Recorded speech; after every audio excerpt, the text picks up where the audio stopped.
നിത്യജീവന്റെ സുവിശേഷത്തിലേക്ക് എല്ലാ ദൈവമക്കളെയും യേശുക്രിസ്തുവിൻ്റെ ധന്യനാമത്തിൽ സ്വാഗതം ചെയ്യുകയാണ്.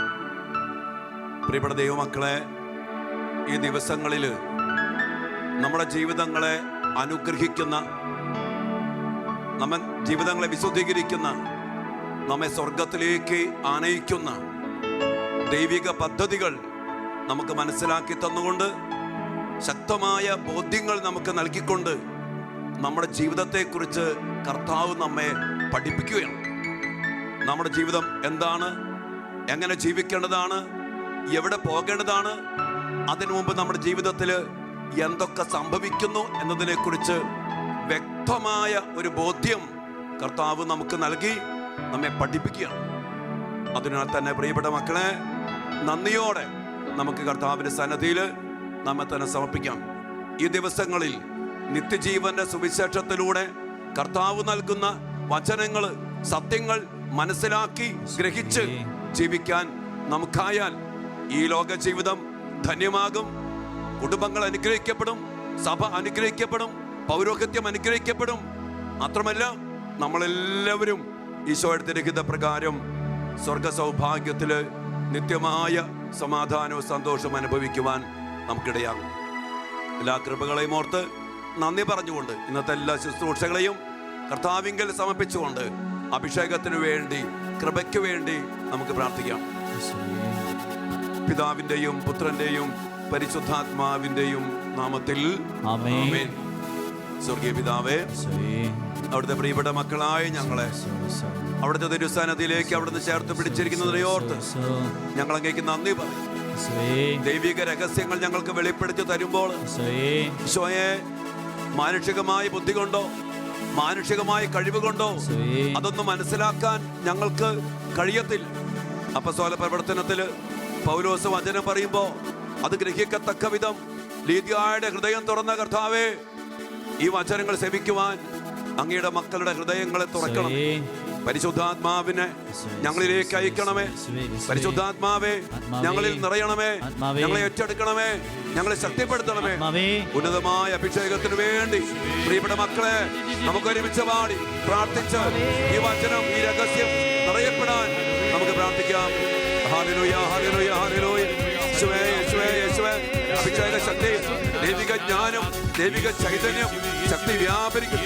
ദാഹത്തോടെ പ്രാർത്ഥിക്കട്ടെ.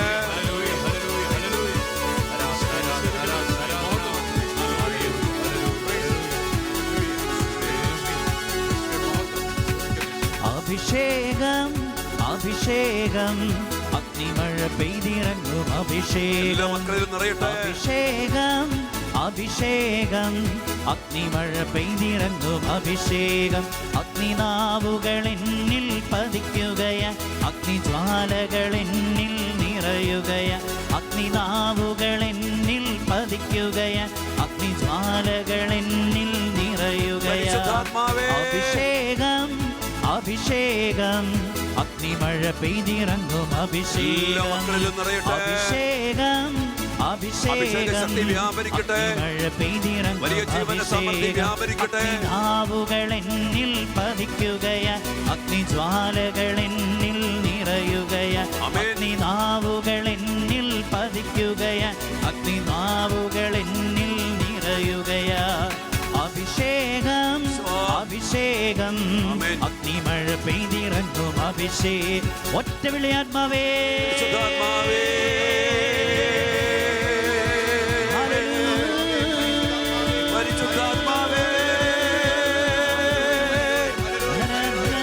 എല്ലാ മക്കളിൽ നിറയണമേ, എല്ലാ കുടുംബങ്ങളിലും നിറയണമേ. ഈ സമയം വലിയ അഭിഷേകം എല്ലാ മക്കളിലും കുടുംബങ്ങളിലും വ്യാപരിക്കട്ടെ. പൈശാചിക ശക്തികൾ, തടസ്സപ്പെടുത്തുന്ന ദുരാത്മ നിർഭൂതങ്ങൾ നീങ്ങി പോകട്ടെ. ഈശോ, ഈശോ, ഈശോ, ഈശോ.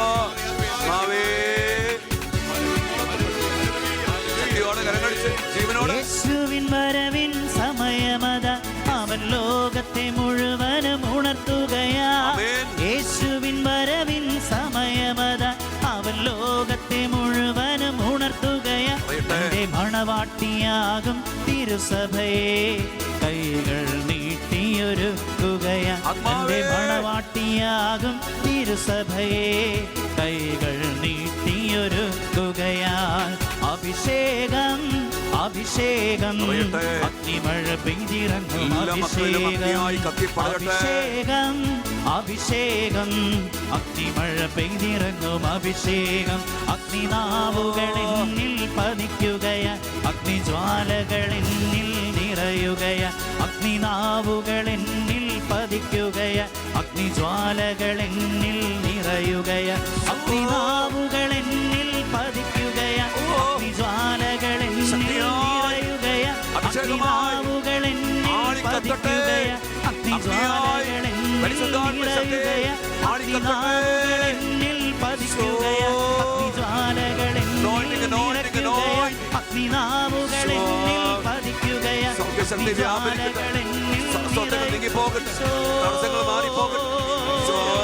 വ്യാപരിക്കട്ടെ. സങ്കടങ്ങൾ നീങ്ങിപ്പോകട്ടെ. നിരാശകൾ മാറിപ്പോകട്ടെ.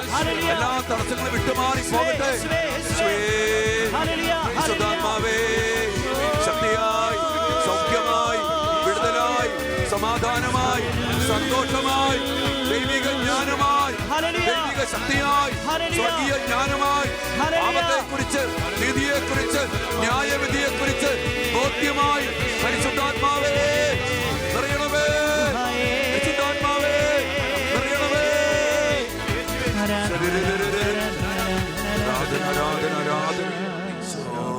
പരിശുദ്ധാത്മാവേ പരിശുദ്ധാത്മാവേ പരിശുദ്ധാത്മാവേ പരിശുദ്ധാത്മാവേ അഗ്നിനാവുകളെന്നിൽ പതിക്കുകയാ. അഗ്നിജ്വാലകളെന്നിൽ നിറയുകയാ. അഗ്നിനാവുകളെന്നിൽ പതിക്കുകയാ. അഗ്നിനാവുകളെന്നിൽ നിറയുകയാ. പരിശുദ്ധാത്മാവേ ഞങ്ങളിൽ വന്ന് നിറയണമേ. ആത്മാവേ, പാപികളും ബലഹീനരുമാണ് ഞങ്ങൾ. ഈ ലോകത്തിൻ്റെ കാഴ്ചകൾ മാത്രം കാണുന്നവരാ ഞങ്ങൾ. ഈ ജഡത്തിൻ്റെ സുഖങ്ങളിൽ പലപ്പോഴും അടിമപ്പെട്ടിരിക്കുന്നവരാ ഞങ്ങൾ. അതിനും മേലായുള്ള ജീവിതത്തെക്കുറിച്ച് പലപ്പോഴും ഞങ്ങൾക്കൊരു തിരിച്ചറിവില്ല. പരിശുദ്ധാത്മാവേ, അങ്ങ് ഞങ്ങളുടെ സഹായകനാണ്. അങ്ങ് ഞങ്ങളെ പഠിപ്പിക്കുന്നവനാണ്. അങ്ങെല്ലാം അനുസ്മരിപ്പിക്കുന്നവനാണ്. പാപത്തെക്കുറിച്ച്, നീതിയെക്കുറിച്ച്, ന്യായവിധിയെക്കുറിച്ച് പരിശുദ്ധാത്മാവേ അങ്ങാണല്ലോ ഞങ്ങളെ പഠിപ്പിക്കുന്നത്. ഈ ലോകത്തില് ഇതൊന്നും പഠിപ്പിക്കാൻ ആരുമില്ല. പരിശുദ്ധാത്മാവേ അങ്ങ് പഠിപ്പിക്കണം. അത് ബോധ്യപ്പെടുത്തി തരണം. ദൈവിക ജ്ഞാനത്താൽ ഞങ്ങൾ നിറയ്ക്കണം. ഇതിനെല്ലാം വേണ്ടി ഞങ്ങൾ പ്രാർത്ഥിക്കുന്നു. സ്വർഗത്തിന്റെ വലിയ സാന്നിധ്യം ഞങ്ങളോട് കൂടെ ഉണ്ടായിരിക്കട്ടെ. സ്വർഗത്തിന്റെ അവകാശികളാണ് ഞങ്ങൾ ഓരോരുത്തരും. ആ ഒരു അഭിമാനം അങ്ങയുടെ മക്കളിൽ നിറയട്ടെ കർത്താവേ. ഞങ്ങൾ ഈ ലോകത്തിൻ്റെതല്ലെന്നുള്ള സത്യം ഞങ്ങളെ വലിയ അഭിമാനത്തിലേക്കും വലിയ അന്തസ്സിലേക്കും നയിക്കട്ടെ. ഞങ്ങൾ ഈ ലോകത്തിൻ്റെ അല്ല. ഞങ്ങൾ ഈ ലോകത്തിൻ്റെ ഒരു സുഖത്തിന് വേണ്ടിയുള്ളവരല്ല. ഞങ്ങൾ സ്വർഗത്തിന് വേണ്ടിയുള്ളവരാ. ആ ഒരു തിരിച്ചറിവ് വലിയ സ്വാതന്ത്ര്യത്തിലേക്ക്, വലിയ സമാധാനത്തിലേക്ക്, വലിയ ദൈവിക ശക്തിയിലേക്ക് ഞങ്ങളെ നയിക്കുമാറാകട്ടെ. അതിനുവേണ്ടി സകല വിശുദ്ധരെ, മാലാഖമാരെ, രക്തസാക്ഷികളെ, നിങ്ങളുടെ എല്ലാം വലിയ സാന്നിധ്യം ഞങ്ങൾക്ക് നൽകണമേ. പരിശുദ്ധ അമ്മേ മാതാവേ, അമ്മ ഞങ്ങൾക്ക് വേണ്ടി മാധ്യസ്ഥം വഹിച്ച് പ്രാർത്ഥിക്കണേ. സ്വർഗത്തിലെ ഭൂമിയുടെ രാജ്ഞിയായ പരിശുദ്ധ അമ്മേ, അമ്മ ഞങ്ങൾക്ക് വേണ്ടി ശക്തമായിട്ട് പ്രാർത്ഥിക്കണം. നല്ല മരണത്തിന്റെ മധ്യസ്ഥനായ വിശുദ്ധ യൗസേപ്പ് പിതാവേ, നല്ല മരണത്തിന്റെ മധ്യസ്ഥയായ വിശുദ്ധ അന്നാമയെ ഞങ്ങൾക്കെല്ലാം വേണ്ടി പ്രാർത്ഥിക്കണമേ. ഞങ്ങളുടെ ജീവിതത്തെക്കുറിച്ച് ഞങ്ങൾ നന്നായിട്ട് മനസ്സിലാക്കട്ടെ. ജീവിതത്തെക്കുറിച്ച് പഠിക്കട്ടെ. ഞങ്ങളുടെ ജീവിതത്തിൽ വരാൻ പോകുന്ന കാര്യങ്ങളെക്കുറിച്ച് ഞങ്ങൾ പഠിച്ച് മനസ്സിലാക്കട്ടെ. അതിലടിസ്ഥാനമിട്ട് ജീവിതം ജീവിക്കുവാൻ ഞങ്ങൾക്ക് അഭിഷേകം നൽകണമേ, ശക്തിപ്പെടുത്തണമേ, ബലപ്പെടുത്തണമേ. കർത്താവ്, ഈ സമയം ശുശ്രൂഷയിലായിരിക്കുന്ന എല്ലാ മക്കളെയും സമർപ്പിക്കുന്നു. മക്കളായിരിക്കുന്ന കുടുംബങ്ങളെ സമർപ്പിക്കുന്നു. എവിടെയെല്ലാം ആയിരുന്നാണോ ഈ മക്കൾ ഈ ശുശ്രൂഷയെ പങ്കെടുക്കുന്നത്, ആ ഇടങ്ങളെ, ആ വീടുകളെ, ആ സ്ഥലങ്ങളെ കർത്താവെ അവിടുന്ന് അനുഗ്രഹിക്കണമേ. പരിശുദ്ധാത്മ ശക്തിയാൽ നിറഞ്ഞ് ഇന്നത്തെ ശുശ്രൂഷയിൽ പങ്കെടുക്കുവാൻ ഞങ്ങളെല്ലാവരെയും അവിടുന്ന് അനുഗ്രഹിക്കണമേ. അമ്മേ മാതാവേ, നാരകീയ സർപ്പത്തിൻ്റെ തലയെ തകർത്ത ഞങ്ങളുടെ പ്രിയപ്പെട്ട അമ്മേ, ഞങ്ങൾ ഈ സ്വർഗീയ രഹസ്യങ്ങൾ മനസ്സിലാക്കരുത് എന്ന് ആഗ്രഹിച്ചുകൊണ്ട് ഇതിൽ നിന്ന് ഞങ്ങളെ തടസ്സപ്പെടുത്തുന്ന ദുഷ്ടശക്തികളെ, പൈശാചിക ദുരാത്മ ദുർഭൂതങ്ങളെ അമ്മയുടെ കാൽ കീഴിൽ കൊണ്ടുവന്ന് തകർത്ത് അമ്മയുടെ മക്കളെ നീലങ്കിയിൽ പൊതിഞ്ഞു പിടിച്ച് സ്വർഗത്തിനു വേണ്ടി അമ്മയുടെ മടിയിലിരുത്തി അമ്മയുടെ കരങ്ങൾ കൊണ്ട് അമ്മയുടെ മാറോട് ചേർത്ത് പിടിച്ച് അമ്മയുടെ മക്കളെ കാത്തുകൊള്ളണമേ. എല്ലാ വിശുദ്ധരുടെയും മാധ്യസ്ഥത്തിൽ നമുക്ക് പ്രാർത്ഥിക്കാം. നമ്മുടെ പേരിന് കാരണഭൂതരായ വിശുദ്ധരുടെ പ്രത്യേക മാധ്യസ്ഥ യാചിക്കാം. നമ്മുടെ ഇടവക മധ്യസ്ഥരുടെ പ്രാർത്ഥനാ സഹായം യാചിക്കാം. കാവൽ മാലാഖമാരെ വിളിച്ച് പ്രാർത്ഥിക്കും. ഇഷ്ടപ്പെട്ട വിശുദ്ധരെയൊക്കെ വിളിച്ചോ. സ്വർഗത്തെ കണ്ടുകൊണ്ട് സ്വർഗീയരോട് കൂടെ സ്വർഗത്തിന്റെ ദിവ്യ സന്ദേശങ്ങൾ, നിത്യജീവന്റെ സുവിശേഷം നമുക്ക് ശ്രവിക്കുവാനിടയാകട്ടെ.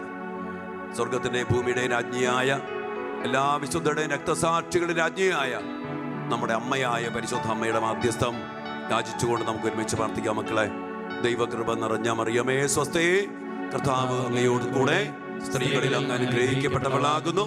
അങ്ങയുടെ ഉദരത്തിൻ ഫലമായ ഈശോ അനുഗ്രഹിക്കപ്പെട്ടവനാകുന്നു. പരിശുദ്ധ മറിയമേ തമ്പുരാന്റെ അമ്മേ, പാപികളായ ഞങ്ങൾക്ക് വേണ്ടി ഇപ്പോഴും ഞങ്ങളുടെ മരണസമയത്തും തമ്പുരാനോട് അപേക്ഷിക്കണമേ. ആമേൻ. ഈശോ മിശിഹായുടെ സകല വാഗ്ദാനങ്ങൾക്കും ഞങ്ങൾ യോഗ്യരാകുവാൻ സർവേശ്വരന്റെ പരിശുദ്ധ മാതാവേ, ഞങ്ങൾക്ക് വേണ്ടി അപേക്ഷിക്കണമേ. Praise the Lord. Praise the Lord. Hallelujah. Hallelujah. പ്രിയപ്പെട്ട ദൈവമക്കളെ, നിത്യജീവന്റെ സുവിശേഷം നൽകിക്കൊണ്ട് ദൈവമായ കർത്താവ് തൻ്റെ മക്കളായ നമ്മളോടുള്ള വലിയ സ്നേഹം പ്രകടിപ്പിക്കുകയാണ്. ഈശോ നമ്മെ സ്വർഗത്തിലേക്ക് കൊണ്ടുപോകുവാൻ ആഗ്രഹിക്കുന്ന ദൈവിക പദ്ധതി നമുക്ക് അവിടുന്ന് വ്യക്തമാക്കി തരികയാണ്. നമ്മൾ മരണത്തെക്കുറിച്ച് കണ്ടു, തനത് വിധിയെക്കുറിച്ചും ശരീരത്തിൻ്റെ ഉയർപ്പിനെക്കുറിച്ചും ഒക്കെ മനസ്സിലാക്കി. നമ്മുടെ ജീവിതത്തിൽ ഭാവിയിൽ സംഭവിക്കാൻ പോകുന്ന കാര്യങ്ങൾ നമ്മൾ കൃത്യമായിട്ട് പഠിക്കണം. ഇന്ന് പല മക്കൾക്കും, പല മക്കളുടെയും ചിന്ത മരണത്തോടെ എല്ലാം അങ്ങ് തീർന്നു എന്നാ. പ്രിയപ്പെട്ട മക്കളെ, മരണത്തെക്കുറിച്ച് നമ്മൾ വ്യക്തമായിട്ട് കണ്ടു. അതൊരു ഉറക്കമാണ്. ഈ ഉറങ്ങിക്കഴിഞ്ഞാലുള്ള പ്രശ്നം, അങ്ങനെ ഉറങ്ങിക്കൊണ്ടിരുന്നാൽ കുഴപ്പമൊന്നുമില്ല. പക്ഷെ പ്രിയപ്പെട്ട മക്കളെ, നമ്മുടെ ശരീരത്തിന് ഉയർപ്പുണ്ട്. വിശ്വാസ പ്രമാണത്തിൽ നമ്മൾ ഏറ്റുപറയുന്നുണ്ട്, ശരീരത്തിൻ്റെ ഉയർപ്പിൽ ഞങ്ങൾ വിശ്വസിക്കുന്നു, നിത്യമായ ജീവിതത്തിൽ ഞങ്ങൾ വിശ്വസിക്കുന്നു. അതിനു മുമ്പ് പ്രിയപ്പെട്ട മക്കളെ, നമുക്കെല്ലാവർക്കും അഭിമുഖീകരിക്കേണ്ട ഒരു സത്യമാണ്, ഒരു യാഥാർത്ഥ്യമാണ് ഈ ജീവിതത്തിന് വേണ്ടി നമുക്ക് ഉണ്ടാകാൻ പോകുന്ന അന്ത്യവിധി. നമ്മളത് ചിന്തിക്കുന്നതും ധ്യാനിക്കുന്നതും ഈ അന്ത്യവിധിയെ കുറിച്ചാണ്. Praise the Lord. Praise the Lord. Hallelujah. Hallelujah. Hallelujah. Hallelujah. അതുകൊണ്ട് പ്രിയപ്പെട്ട മക്കളെ, എന്താണ് അന്ത്യവിധി? കത്തോലിക്ക സഭയുടെ മതബോധന ഗ്രന്ഥം 1038 അവിടെ അന്ത്യവിധിയെക്കുറിച്ച് ദൈവമായ കർത്താവ് നമ്മെ പഠിപ്പിക്കുന്ന ആ ഭാഗം നമുക്കൊന്ന് വായിക്കാം. എല്ലാ മരിച്ചവരുടെയും നീതിമാന്മാരുടെയും നീതിരഹിതരുടെയും ഉത്ഥാനം ഉണ്ടാകും. കബറിടങ്ങളുള്ളവരെല്ലാം മനുഷ്യപുത്രന്റെ സ്വരം കേൾക്കുകയും നന്മ ചെയ്തവർ ജീവന്റെ ഉയർപ്പിനായും തിന്മ ചെയ്തവർ ശിക്ഷാവിധിയുടെ ഉയർപ്പിനായും പുറത്തു വരികയും ചെയ്യുന്ന മണിക്കൂറായിരിക്കും അത്. പ്രിയപ്പെട്ട മക്കളെ, വീണ്ടും പറയണ്, അപ്പോൾ ക്രിസ്തു തന്റെ മഹത്വത്തിൽ സകല മാലാഖമാരോടും കൂടെ വരും. അവിടുത്തെ മുമ്പിൽ എല്ലാ ജനതകളും ഒന്നിച്ചു കൂട്ടപ്പെടും. ഇടയൻ ചെമ്മരിയാടുകളെ കോലാടുകളിൽ നിന്ന് വേർതിരിക്കുന്നത് പോലെ അവൻ അവരെ തമ്മിൽ വേർതിരിക്കും. അവൻ ചെമ്മരിയാടുകളെ തൻ്റെ വലത്ത് വശത്തും കോലാടുകളെ തൻ്റെ ഇടത്ത് വശത്തും നിർത്തും. ഇവർ നിത്യശിക്ഷയിലേക്കും എന്നാൽ നീതിമാന്മാർ നിത്യജീവനിലേക്കും പ്രവേശിക്കും. പ്രിയപ്പെട്ട ദൈവമക്കളെ, നമ്മൾ മനസ്സിലാക്കുക, നമ്മുടെ ശരീരം ഉയർത്തെഴുന്നേറ്റ് കഴിഞ്ഞാൽ ഉടൻ തന്നെ നമുക്കുണ്ടാകുന്ന വലിയ ഒരു കാര്യമാണ്, നമുക്കൊരു അന്ത്യവിധി നമ്മുടെ ജീവിതത്തിലേക്ക് കടന്നു വരും. ഈ അന്ത്യവിധിയുമായിട്ട് ബന്ധപ്പെടുത്തിക്കൊണ്ട് നാം മനസ്സിലാക്കേണ്ട കാര്യം, വിശുദ്ധ മത്തായിയുടെ സുവിശേഷം 25-ാം അധ്യായത്തിന്റെ 31, 32, 33 തിരുവചനങ്ങൾ. കർത്താവിന്റെ സത്യവചനം ഈ അന്ത്യവിധിയിൽ സംഭവിക്കുന്ന കാര്യത്തെക്കുറിച്ച് കത്തോലിക്ക സഭയുടെ മതബോധന ഗ്രന്ഥത്തിൽ പറഞ്ഞ കാര്യങ്ങൾ ഉറപ്പിച്ചുകൊണ്ട് ഈ തിരുവചന ഭാഗത്തിലൂടെ കർത്താവ് നമ്മോട് പറയുകയാണ്. മത്തായിയുടെ സുവിശേഷം 25-ാം അധ്യായം 31 മുതൽ 33 വരെയുള്ള തിരുവചന ഭാഗം. അവിടെ പ്രിയപ്പെട്ട മക്കളെ, നമ്മൾ കാണുകയാണ് മനുഷ്യപുത്രൻ എല്ലാ ദൂതന്മാരോടും കൂടെ മഹത്വത്തിൽ എഴുന്നള്ളുമ്പോൾ അവൻ തൻ്റെ മഹിമയുടെ സിംഹാസനത്തിൽ ഉപവിഷ്ടനാകും.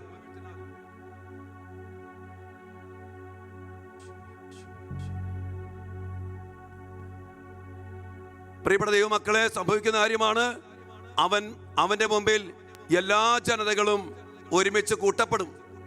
ഇടയൻ ചെമ്മരിയാടുകളെ കോലാടുകളിൽ നിന്ന് വേർതിരിക്കുന്നത് പോലെ അവൻ അവരെ തമ്മിൽ വേർതിരിക്കും. അവൻ ചെമ്മരിയാടുകളെ തൻ്റെ വലത്തുവശത്തും കോലാടുകളെ ഇടത്തുവശത്തും നിർത്തും. കത്തോലിക്ക സഭയുടെ മതബോധന ഗ്രന്ഥത്തിൽ ഈ വചനത്തെ ഊട്ടിയുറപ്പിച്ചുകൊണ്ട് പറയുകയാണ്, മനുഷ്യപുത്രൻ പ്രത്യക്ഷപ്പെടും, അവൻ വിധിക്കും. എങ്ങനെ? അവരവരുടെ പ്രവൃത്തികൾക്കനുസരിച്ച്, നന്മ തിന്മകൾക്കനുസരിച്ച് അവരെ വിധിക്കും. എൻ്റെ പ്രിയപ്പെട്ടവരെ, നമ്മൾ മനസ്സിലാക്കേണ്ട വലിയൊരു കാര്യമാണ്, നമുക്കെല്ലാവർക്കും ഒരു അന്ത്യവിധിയുണ്ട്. അതിനെക്കുറിച്ച് വിശുദ്ധ മത്തായിയുടെ സുവിശേഷത്തിൽ പറയുന്ന കാര്യമുണ്ട്. നന്മ തിന്മകൾക്ക് അനുസരിച്ചാണ് ഒരുവൻ വിധിക്കപ്പെടുക. ഞാൻ കാരാഗ്രഹത്തിലായിരുന്നു, എന്നെ സന്ദർശിച്ചു, നഗ്നനായിരുന്നു, ഉടുപ്പിച്ചു.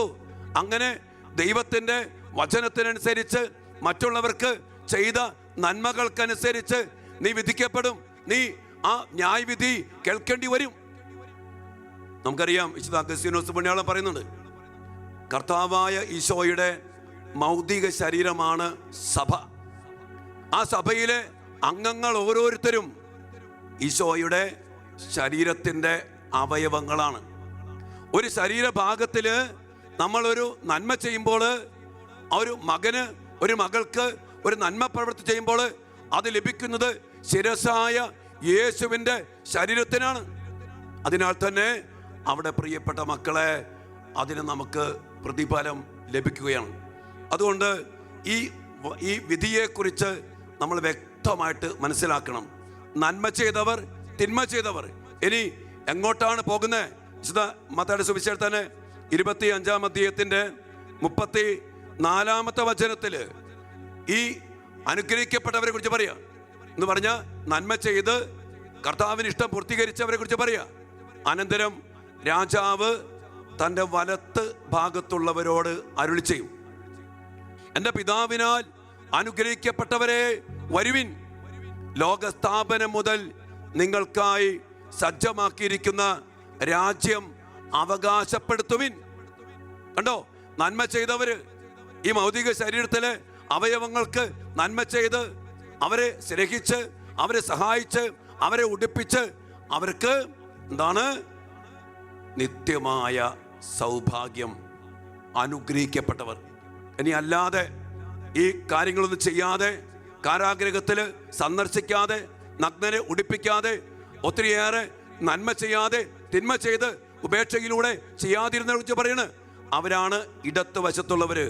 അവരെ കുറിച്ച് പറയുന്നത് മത്തായിയുടെ സുവിശേഷത്തിൽ 25-ാം അധ്യായത്തിന്റെ 41-ാമത്തെ വചനം പറയാണ്, അനന്തരം അവൻ തൻ്റെ ഇടത്ത് ഭാഗത്തുള്ളവരോട് പറയും, ശപിക്കപ്പെട്ടവരെ, നിങ്ങൾ എന്നിൽ നിന്ന് അകന്ന് പിശാചിനും അവൻ്റെ ദൂതന്മാർക്കുമായി സജ്ജമാക്കിയിരിക്കുന്ന നിത്യ അഗ്നിയിലേക്ക് പോകുവിൻ. എൻ്റെ പ്രിയപ്പെട്ടവരെ, നിത്യാഗ്നിയിലേക്ക് പോകുന്ന ശപിക്കപ്പെട്ടൊരവസ്ഥ. ഒരു കാര്യം മനസ്സിലാക്കണം എൻ്റെ പ്രിയപ്പെട്ടവരെ, നമ്മൾ ഈ ഭൂമിയിൽ എങ്ങനെ ജീവിക്കുന്നുവോ അതിനനുസരിച്ച് നമുക്ക് ഒരു വിധിയുണ്ട്. അതിനെക്കുറിച്ച് ഈശോ സുവിശേഷത്തിൽ പല സ്ഥലത്തും പറയുന്നുണ്ട്. ഈശോ ഫലം തേടുന്നവനാണ്. കർത്താവ് ഒരു കൃഷിക്കാരൻ്റെ സ്വഭാവമാണ്. വിശുദ്ധ മത്തായിയുടെ സുവിശേഷത്തിൽ 13-ാം അധ്യായത്തിൽ ഒക്കെ വളരെ കൃത്യമായി പറയുന്നുണ്ട്. വിതക്കാരൻ്റെ ഉപമ, താലന്തുകളുടെ ഉപമ, വയലിൻ്റെ നിധിയുടെ ഉപമ, വലയുടെയും അതോടൊപ്പം തന്നെ ഒത്തിരി മേഖലകളിൽ സ്വർഗരാജ്യത്തെക്കുറിച്ച് പറയുമ്പോൾ ഈശോ പറയുന്നുണ്ട്, എൻ്റെ പ്രിയപ്പെട്ട മക്കളെ, നിങ്ങൾക്ക് ലഭിച്ച സാഹചര്യങ്ങൾക്കനുസരിച്ച് നിങ്ങൾ ഫലം പുറപ്പെടുവിക്കണം. അത്തിവൃക്ഷം അതിന് വളം നൽകി, അതിനെ നട്ടു വളർത്തി, ഫലം പുറപ്പെടുവിക്കുന്നില്ല, അത് വെട്ടിക്കള, നശിപ്പിച്ചുകള. ഈ വിശുദ്ധി അളക്കുന്ന അല്ലെങ്കിൽ അന്ത്യവിധിയുമായിട്ട് ബന്ധപ്പെട്ട് സ്വർഗ സൗഭാഗ്യത്തിൽ എത്തിച്ചേരുന്നതിനെ കുറിച്ച് സഭ പഠിപ്പിക്കുന്നൊരു കാര്യമുണ്ട്. ഇതെന്നറിയോ? അളക്കുന്ന അളവുകോല്. Since you are given more, you are expected more. കൂടുതൽ നൽകപ്പെട്ടിട്ടുള്ളവരിൽ നിന്ന് കൂടുതൽ ആവശ്യപ്പെടും. പ്രിയപ്പെട്ടവരെ, താലന്തിന്റെ ഉപമയിൽ ഈശോ പറയുന്നുണ്ട്, 1 കിട്ടിയവൻ 1 കൂടി, 2 കിട്ടിയവൻ 2 കൂടി, 5 കിട്ടിയവൻ 5 കൂടി, 10 കിട്ടിയവൻ അതിനനുസരിച്ച് എന്താണോ കിട്ടിയിരിക്കുന്നത് ലഭിച്ചതിനനുസരിച്ച് പ്രിയപ്പെട്ട ദൈവമക്കളെ ഫലങ്ങൾ പുറപ്പെടുവിക്കണം. അതുകൊണ്ട് ദൈവം എന്തിനു വേണ്ടി നമ്മെ സൃഷ്ടിച്ചുവോ, ദൈവം നമുക്ക് എന്തുമാത്രം കഴിവുകൾ തന്നിട്ടുണ്ടോ അതിനനുസരിച്ച്. ഇപ്പൊ ഞാൻ പറയാം, ഞാനൊരു പുരോഹിതനാണ്. കർത്താവിന്റെ വിളി സ്വീകരിച്ചു. കർത്താവിന്റെ ബലിപീഠത്തിൽ ശുശ്രൂഷ ചെയ്യുവാൻ വേണ്ടി ദൈവം അഭിഷേകം ചെയ്തു. ദൈവമായ കർത്താവ് വീണ്ടും ഉയർത്തി ഒരു അഭിഷേക ശുശ്രൂഷയിലേക്ക് നയിച്ചു. ഒത്തിരിയേറെ അനുഭവങ്ങൾ, സ്വർഗത്തെക്കുറിച്ചുള്ള ബോധ്യങ്ങൾ ഇതെല്ലാം തന്നു. ഈ ഞാൻ ചെയ്യുന്ന പാപം തന്നെ നിങ്ങളിൽ ആരെങ്കിലും ചെയ്താൽ, എൻ്റെ പ്രിയപ്പെട്ട മക്കളെ, നിങ്ങളുടെ പാപത്തേക്കാൾ 10 മടങ്ങല്ല, അതിനേക്കാളേറെ ഉത്തരവാദിത്തവും കടപ്പാടും എനിക്കുണ്ട്. എന്തുകൊണ്ടെന്നറിയോ? I am given more. എനിക്ക് ഒത്തിരി നൽകപ്പെട്ടിരിക്കുന്നു. കൃപകള്, സാഹചര്യങ്ങള്, സാധ്യതകള്, അറിവുകള്, അനുഭവങ്ങള്, ഉയർത്തപ്പെട്ട സ്ഥാനം, അതിനനുസരിച്ച് ഞാൻ ഫലം പുറപ്പെടുവിക്കണം. എൻ്റെ പ്രിയപ്പെട്ട മക്കളെ, ഇന്ന് നമുക്കൊക്കെ സംഭവിച്ചെന്നറിയോ? നമ്മൾ പലതും അറിയുന്നില്ല. നമ്മളിങ്ങനെ ജീവിക്കുക. ഇന്ന് പല മക്കൾക്കും ലഭിച്ചതിനനുസരിച്ച് ഫലം പുറപ്പെടുവിക്കാൻ സാധിക്കാതെ പോയതിൻ്റെ വലിയൊരു പൈശാചികത, അടിമത്തം. ഞാൻ പറയും, നമ്മൾ ഈ ഭൂമിയിൽ ജീവിക്കുമ്പോൾ പ്രിയപ്പെട്ട മക്കളെ, സ്വർഗത്തിൽ പോകാൻ വേണ്ടി ജീവിക്കണം. ഞാൻ നിങ്ങളോട് ചോദിക്കട്ടെ, നിങ്ങൾ എത്ര പേര് സ്വർഗത്തിൽ പോകാൻ വേണ്ടി കല്യാണം കഴിച്ചിട്ടുണ്ട്? കല്യാണം കഴിച്ചവരുടെ ചോദ്യം. സ്വർഗത്തിൽ പോകാൻ വേണ്ടിയാ കല്യാണം കഴിച്ച? അങ്ങനെയാണോ? ഞാൻ അച്ഛനായി, നീ അച്ഛനായിരിക്കാം. നീ ഒരു വൈദികനാണെങ്കിൽ പ്രിയപ്പെട്ട കുഞ്ഞെ, നീ അച്ഛനാകേണ്ടത് സ്വർഗത്തിൽ പോകാൻ വേണ്ടിയാ. അങ്ങനെയാണോ? നീ കന്യാസ്ത്രീ ആകണത്, നീ ക്രിസ്ത്യാനിയായത്, നീ ജോലി ചെയ്യുന്നത്, നീ ബിസിനസ് നടത്തുന്നത്, നീ പഠിക്കുന്നത്, ഞാനും നീയും ഏത് ജീവിതാന്തസ്സാകട്ടെ, എന്ത് ശുശ്രൂഷയാകട്ടെ, എന്ത് ഉത്തരവാദിത്വമാകട്ടെ, അത് ദൈവം എനിക്കും നിനക്കും ഭരമേൽപ്പിച്ചത്. അതിലൂടെ നമ്മൾ സ്വർഗത്തിൽ പോകാൻ വേണ്ടിയാ. എൻ്റെ പ്രിയപ്പെട്ട മക്കളെ, അതിനനുസരിച്ച് നമ്മൾ ജീവിക്കണം. അതിനനുസരിച്ചായിരിക്കും നമ്മുടെ ജീവിതത്തിലേക്ക് കടന്നു വരുന്ന അന്ത്യവിധി. വിശുദ്ധ പൗലോസ്ലീഹ എഫേസുസ്കാർക്ക് എഴുതിയ ലേഖനത്തിൻ്റെ 2-ാം അധ്യായത്തിൻ്റെ 10-ാമത്തെ വചനത്തിൽ നമ്മുടെ സൃഷ്ടിയെക്കുറിച്ച് പറയുന്നുണ്ട്. അവിടെ പറയാണ്, നാം ദൈവത്തിൻ്റെ കരവേലയാണ്. നാം ചെയ്യാൻ വേണ്ടി, കേട്ടെ, നാം ചെയ്യാൻ വേണ്ടി ദൈവം മുൻകൂട്ടി ഒരുക്കിയ സൽപ്രവർത്തികൾക്കായി യേശുക്രിസ്തുവിൽ സൃഷ്ടിക്കപ്പെട്ടവരാണ്. പ്രിയപ്പെട്ട എൻ്റെ മക്കളെ, നാം ചെയ്യാൻ വേണ്ടി ദൈവം മുൻകൂട്ടി ചില കാര്യങ്ങൾ നമുക്ക് വേണ്ടി തീരുമാനിച്ചു വച്ചിട്ടുണ്ട്. അതിനു വേണ്ടിയാണ് നാം സൃഷ്ടിക്കപ്പെട്ടത്. നാം ദൈവത്തിൻ്റെ കരവേലയാ. പ്രിയപ്പെട്ട മക്കളെ, ദൈവത്തിൻ്റെ ഇഷ്ടം നിറവേറ്റി ഈ ഭൂമിയിൽ ജീവിച്ച് അന്ത്യവിധിക്ക് അണയുമ്പോൾ എൻ്റെ ദൈവം ചോദിക്കുന്ന ചോദ്യം ഇതാണ്: ഞാൻ നിന്നെ ഇതിനു വേണ്ടി സൃഷ്ടിച്ചു, ഇതിനു വേണ്ടി കരവേല ചെയ്തു, നീ അതിൽ എന്തുമാത്രം പ്രവർത്തിച്ചിട്ടുണ്ട്, ജീവിച്ചിട്ടുണ്ട്, ഫലമണിഞ്ഞിട്ടുണ്ട്? അതുകൊണ്ട് അച്ഛൻ പറഞ്ഞ പ്രിയ മക്കളെ, ഫലം തേടുന്നവനാണ് കർത്താവ്. എനിക്ക് കർത്താവ്, അതല്ല ഈശോ ആ മുന്തിരിത്തോട്ടത്തിന്റെ കാര്യം പറഞ്ഞില്ലേ, അവൻ മുന്തിരിത്തോട്ടം നട്ടുപിടിപ്പിച്ചു, വേലി കെട്ടി, മുന്തിരിച്ചക്ക് സ്ഥാപിച്ചു, ഗോപുരം പണിതു, കൃഷിക്കാരെ ഏൽപ്പിച്ചു. ഇത് നമ്മുടെ ജീവിതം. ഞാനൊരു കാര്യസ്ഥനാ, എൻ്റെ ശരീരത്തിൻ്റെ കാര്യസ്ഥൻ, എൻ്റെ പൗരോഹിത്യത്തിൻ്റെ കാര്യസ്ഥൻ, നിന്റെ കുടുംബജീവിതത്തിൻ്റെ കാര്യസ്ഥൻ. ദൈവമായ കർത്താവ് കഴിവ് തന്നു, ആരോഗ്യം തന്നു, സമയം തന്നു, സൗഖ്യം തന്നു, സമ്പത്ത് തന്നു, ആരോഗ്യം തന്നു, ജീവിത പങ്കാളിയെ തന്നു, എല്ലാം തന്നു എൻ്റെ പ്രിയപ്പെട്ട മക്കളെ.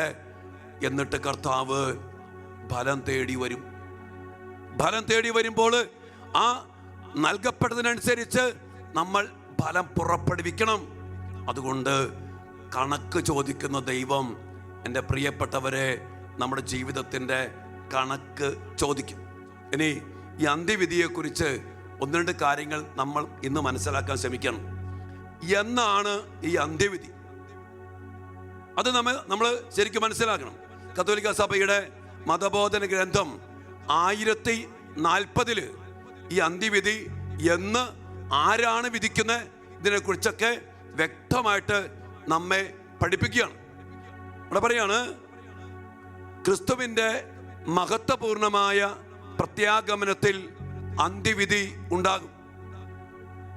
ആ ദിവസവും മണിക്കൂറും പിതാവിന് മാത്രമേ അറിയാവൂ. അവിടുന്ന് മാത്രമാണ് ആ വരവിൻ്റെ നിമിഷം നിശ്ചയിക്കുന്നത്. അപ്പോൾ അവിടുന്ന് തൻ്റെ പുത്രനായ യേശുക്രിസ്തുവിലൂടെ ചരിത്രം മുഴുവൻ്റെയും മേൽ അന്തിമവിധി പ്രസ്താവിക്കും. മുഴുവൻ സൃഷ്ടിയുടെയും മുഴുവൻ രക്ഷാപദ്ധതിയുടെയും പരമമായ അർത്ഥം നാം അറിയുകയും അവിടുത്തെ പരിപാലനം ഓരോ വസ്തുവിനെയും അതിൻ്റെ പരമാന്ത്യത്തിലേക്ക് നയിച്ച വിസ്മയനീയങ്ങളായ മാർഗങ്ങൾ നാം മനസ്സിലാക്കുകയും ചെയ്യും.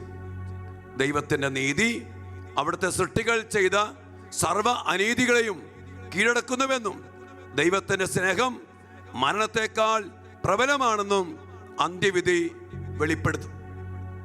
എൻ്റെ പ്രിയപ്പെട്ടവരെ, കർത്താവിൻ്റെ രണ്ടാമത്തെ ആഗമനം, ആ സമയത്താണ് അന്ത്യവിധി നടപ്പാക്കുന്നത്. നമ്മൾ കണ്ടു, മരിക്കുമ്പോൾ തന്നെ നമുക്കൊരു തനതിവിധിയുണ്ട്, ആത്മാവിൻ്റെ ഇടം. ഇനി അതിനുശേഷം ശരീരം നമ്മൾ കണ്ടു ഉറങ്ങുക, വിശ്രമിക്കുക. എന്നാൽ രണ്ടാമത്തെ ആഗമന സമയത്ത് അവൻ്റെ സ്വരം സേവിക്കുമ്പോൾ കല്ലറകളുള്ളവരെല്ലാം ഉണർന്നെഴുന്നേൽക്കും. ആ സമയത്ത് വിട്ടുപോയ ആത്മാവ് ശരീരത്തിലേക്ക് വന്നു, ശരീരം ഉയർത്തെഴുന്നേൽക്കുന്നു. എന്നിട്ടാണ് വിധി നടക്കുന്ന വിധി. ഈ പറഞ്ഞ പോലെ നമ്മുടെ ജീവിതത്തിനനുസരിച്ച് ശക്തമായ വ്യക്തമായ വിധി അവിടെ നടപ്പിലാക്കും. അപ്പോൾ വിധി എപ്പോഴാ നടക്കുന്നത്? യുഗാന്ത്യത്തില്. അന്ത്യവിധി നടക്കുന്നത് യുഗാന്ത്യത്തില്, കർത്താവിൻ്റെ രണ്ടാമത്തെ ആഗമനത്തില്. ഇനി ഇവിടെ പറയുന്നുണ്ട്, സഭ നമ്മെ പഠിപ്പിക്കാണ്, വചനം പറയുന്നുണ്ട്.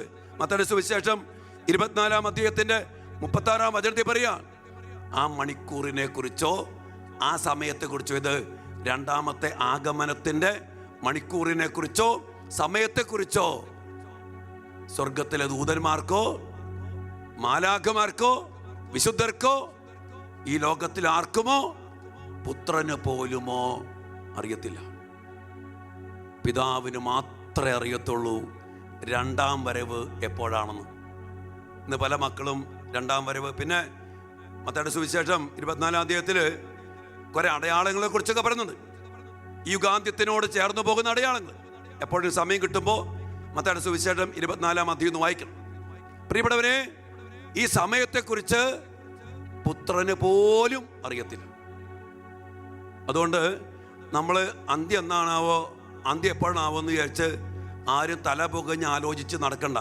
ഇനി ആരെങ്കിലും വന്ന് പറയുകയാണെങ്കിൽ തന്നെ അത് ശുദ്ധ മണ്ടത്തരമാണ്. ഈശോയ്ക്ക് പോലും അറിയാൻ പാടില്ലാത്ത കാര്യം, അത് ദൈവത്തിൻ്റെ മാത്രം നിശ്ചിതമായ ഒരു സമയമാണ്. അത് പിതാവായ ദൈവത്തിൻ്റെ ഇഷ്ടത്തിന് വിട്ടുകൊടുക്കുക. പിന്നെ കാര്യം ഓർക്കണം മക്കളെ, ചില ആൾക്കാർ അന്ത്യമായില്ലല്ലോ എന്ന് വിചാരിച്ചുകൊണ്ട് നടക്കുന്നത്. ഒരു കാര്യം ഉറപ്പാ, എന്താണ്? നമുക്കെല്ലാവർക്കും ഈ ലോകത്തിൽ ഒരന്ത്യമുണ്ട്. അത് യുഗാന്ത്യമായിട്ടേ സംഭവിക്കൂ എന്ന് കരുതരുത്. ചില ആൾക്കാരുടെ നടപ്പും പാവവും മട്ടും കണ്ടു കഴിഞ്ഞാൽ ലോകം അവസാനിച്ചിട്ടേ അതോടുകൂടി ഞാൻ അവസാനിക്കുന്ന രീതിയിലാണ്. അതുകൊണ്ട് യുഗാന്ത്യത്തെ കുറിച്ചൊക്കെ പറയുമ്പോൾ അതൊക്കെ എന്ന് വരാനാ, ആ രീതിയിൽ ജീവിക്കണം. അപ്പോൾ ഇവിടെ മക്കളെ, യുഗാന്ത്യം വരെ നമ്മൾ ജീവിക്കണമെന്നൊന്നുമില്ല. ഒരേ ഒരു ഉറപ്പാ, നമ്മൾ അന്ത്യത്തെക്കുറിച്ചും മരണത്തെക്കുറിച്ചും നമ്മൾ കണ്ടു. ഏറിയാൽ 70 അല്ലെങ്കിൽ 80 അത്രയൊക്കെയുള്ളൂ. എന്തുമാകട്ടെ, അതുകൊണ്ട് പ്രിയപ്പെട്ടവരെ, നമുക്കൊരു അന്ത്യമുണ്ട്. എന്നാൽ ഈ യുഗാന്ത്യത്തിലാണ് അന്ത്യവിധി നടക്കുന്നത്. അത് പിതാവിൻ്റെ ഇഷ്ടമനുസരിച്ച് കർത്താവ് വരുമ്പോൾ ഇനി ആരാ വിധി നടത്തുന്നത്? യേശു ക്രിസ്തു. അതാണ് പറഞ്ഞ്, വിധിക്കുന്നവൻ ക്രിസ്തുവാണ്, വിധികർത്താവ് ക്രിസ്തുവാണ്, വിധിക്കാൻ അധികാരം എനിക്ക് ഏൽപ്പിക്കപ്പെട്ടിരിക്കുന്നു.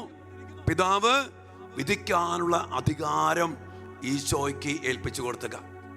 വാനമേഘങ്ങളില് അപ്പസ്തോല പ്രവർത്തനത്തില് സ്വർഗാരോഹണ സമയത്ത് ഈശോ സ്വർഗത്തിലേക്ക് ആരോഹണം ചെയ്തു കഴിഞ്ഞപ്പോ സ്ലിഹന്മാരെ നോക്കി നിൽക്കുക.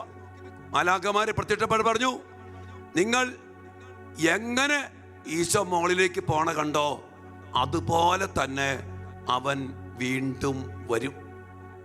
ഇതൊക്കെ നമ്മൾ അറിയണം കേട്ടോ. ഈശോ വരുമ്പോ മഹത്വപൂർണനായിട്ട് വരുന്ന വലിയ പ്രൗഢിയോടെ കർത്താവിന്റെ ദിവസം, അത് ക്രോധത്തിന്റെ ദിവസമാണ്, വിധിയുടെ ദിവസമാണ്. അവൻ ഇറങ്ങി വരും. സർവമഹത്വത്തോടു കൂടി മാലാഖമാരാൽ പരിസേവിതനായി വിധികർത്താവായിട്ട് കർത്താവ് കടന്നു വരും. ആ സമയത്ത് ഇങ്ങനെ പറയുന്ന, കർത്താവിൻ്റെ ശരീരത്തിലെ പഞ്ചക്ഷതങ്ങൾ, ആ പഞ്ചക്ഷതങ്ങളോടെ ആയിരിക്കും ഈശോ വരുന്നത്. കുരിശ് കർത്താവിൻ്റെ കയ്യിലുണ്ടാവും. കുരിശിലൂടെ രക്ഷ നേടിത്തന്നിട്ട്, മുറിവേറ്റിട്ട് രക്ഷ നേടിത്തന്നിട്ട് അത് സ്വന്തമാക്കിയ മക്കളെ, അതിലൂടെ വീണ്ടെടുക്കപ്പെട്ട മക്കളെ, കുഞ്ഞാടിൻ്റെ രക്തത്താൽ അങ്കി വെണ്മയുള്ളവരാക്കി മാറ്റിയ മക്കളെ സ്വർഗത്തിലേക്ക് ആനയിക്കുവാൻ മഹത്വപൂർണനായിട്ട്, വിധിയാളനായിട്ട് രണ്ടാം വരവിൻ്റെ യുഗാന്ത്യത്തിൽ കർത്താവ് കടന്നു വരും. അപ്പോൾ അന്ത്യവിധി യുഗാന്ത്യത്തിലാണ്. അതെപ്പോഴാണെന്ന് നമുക്ക് ആർക്കും അറിയത്തില്ല.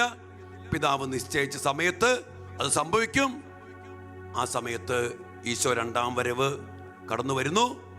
ഈശോയായിരിക്കും ഈ വിധി, അന്ത്യവിധി നടത്തുക.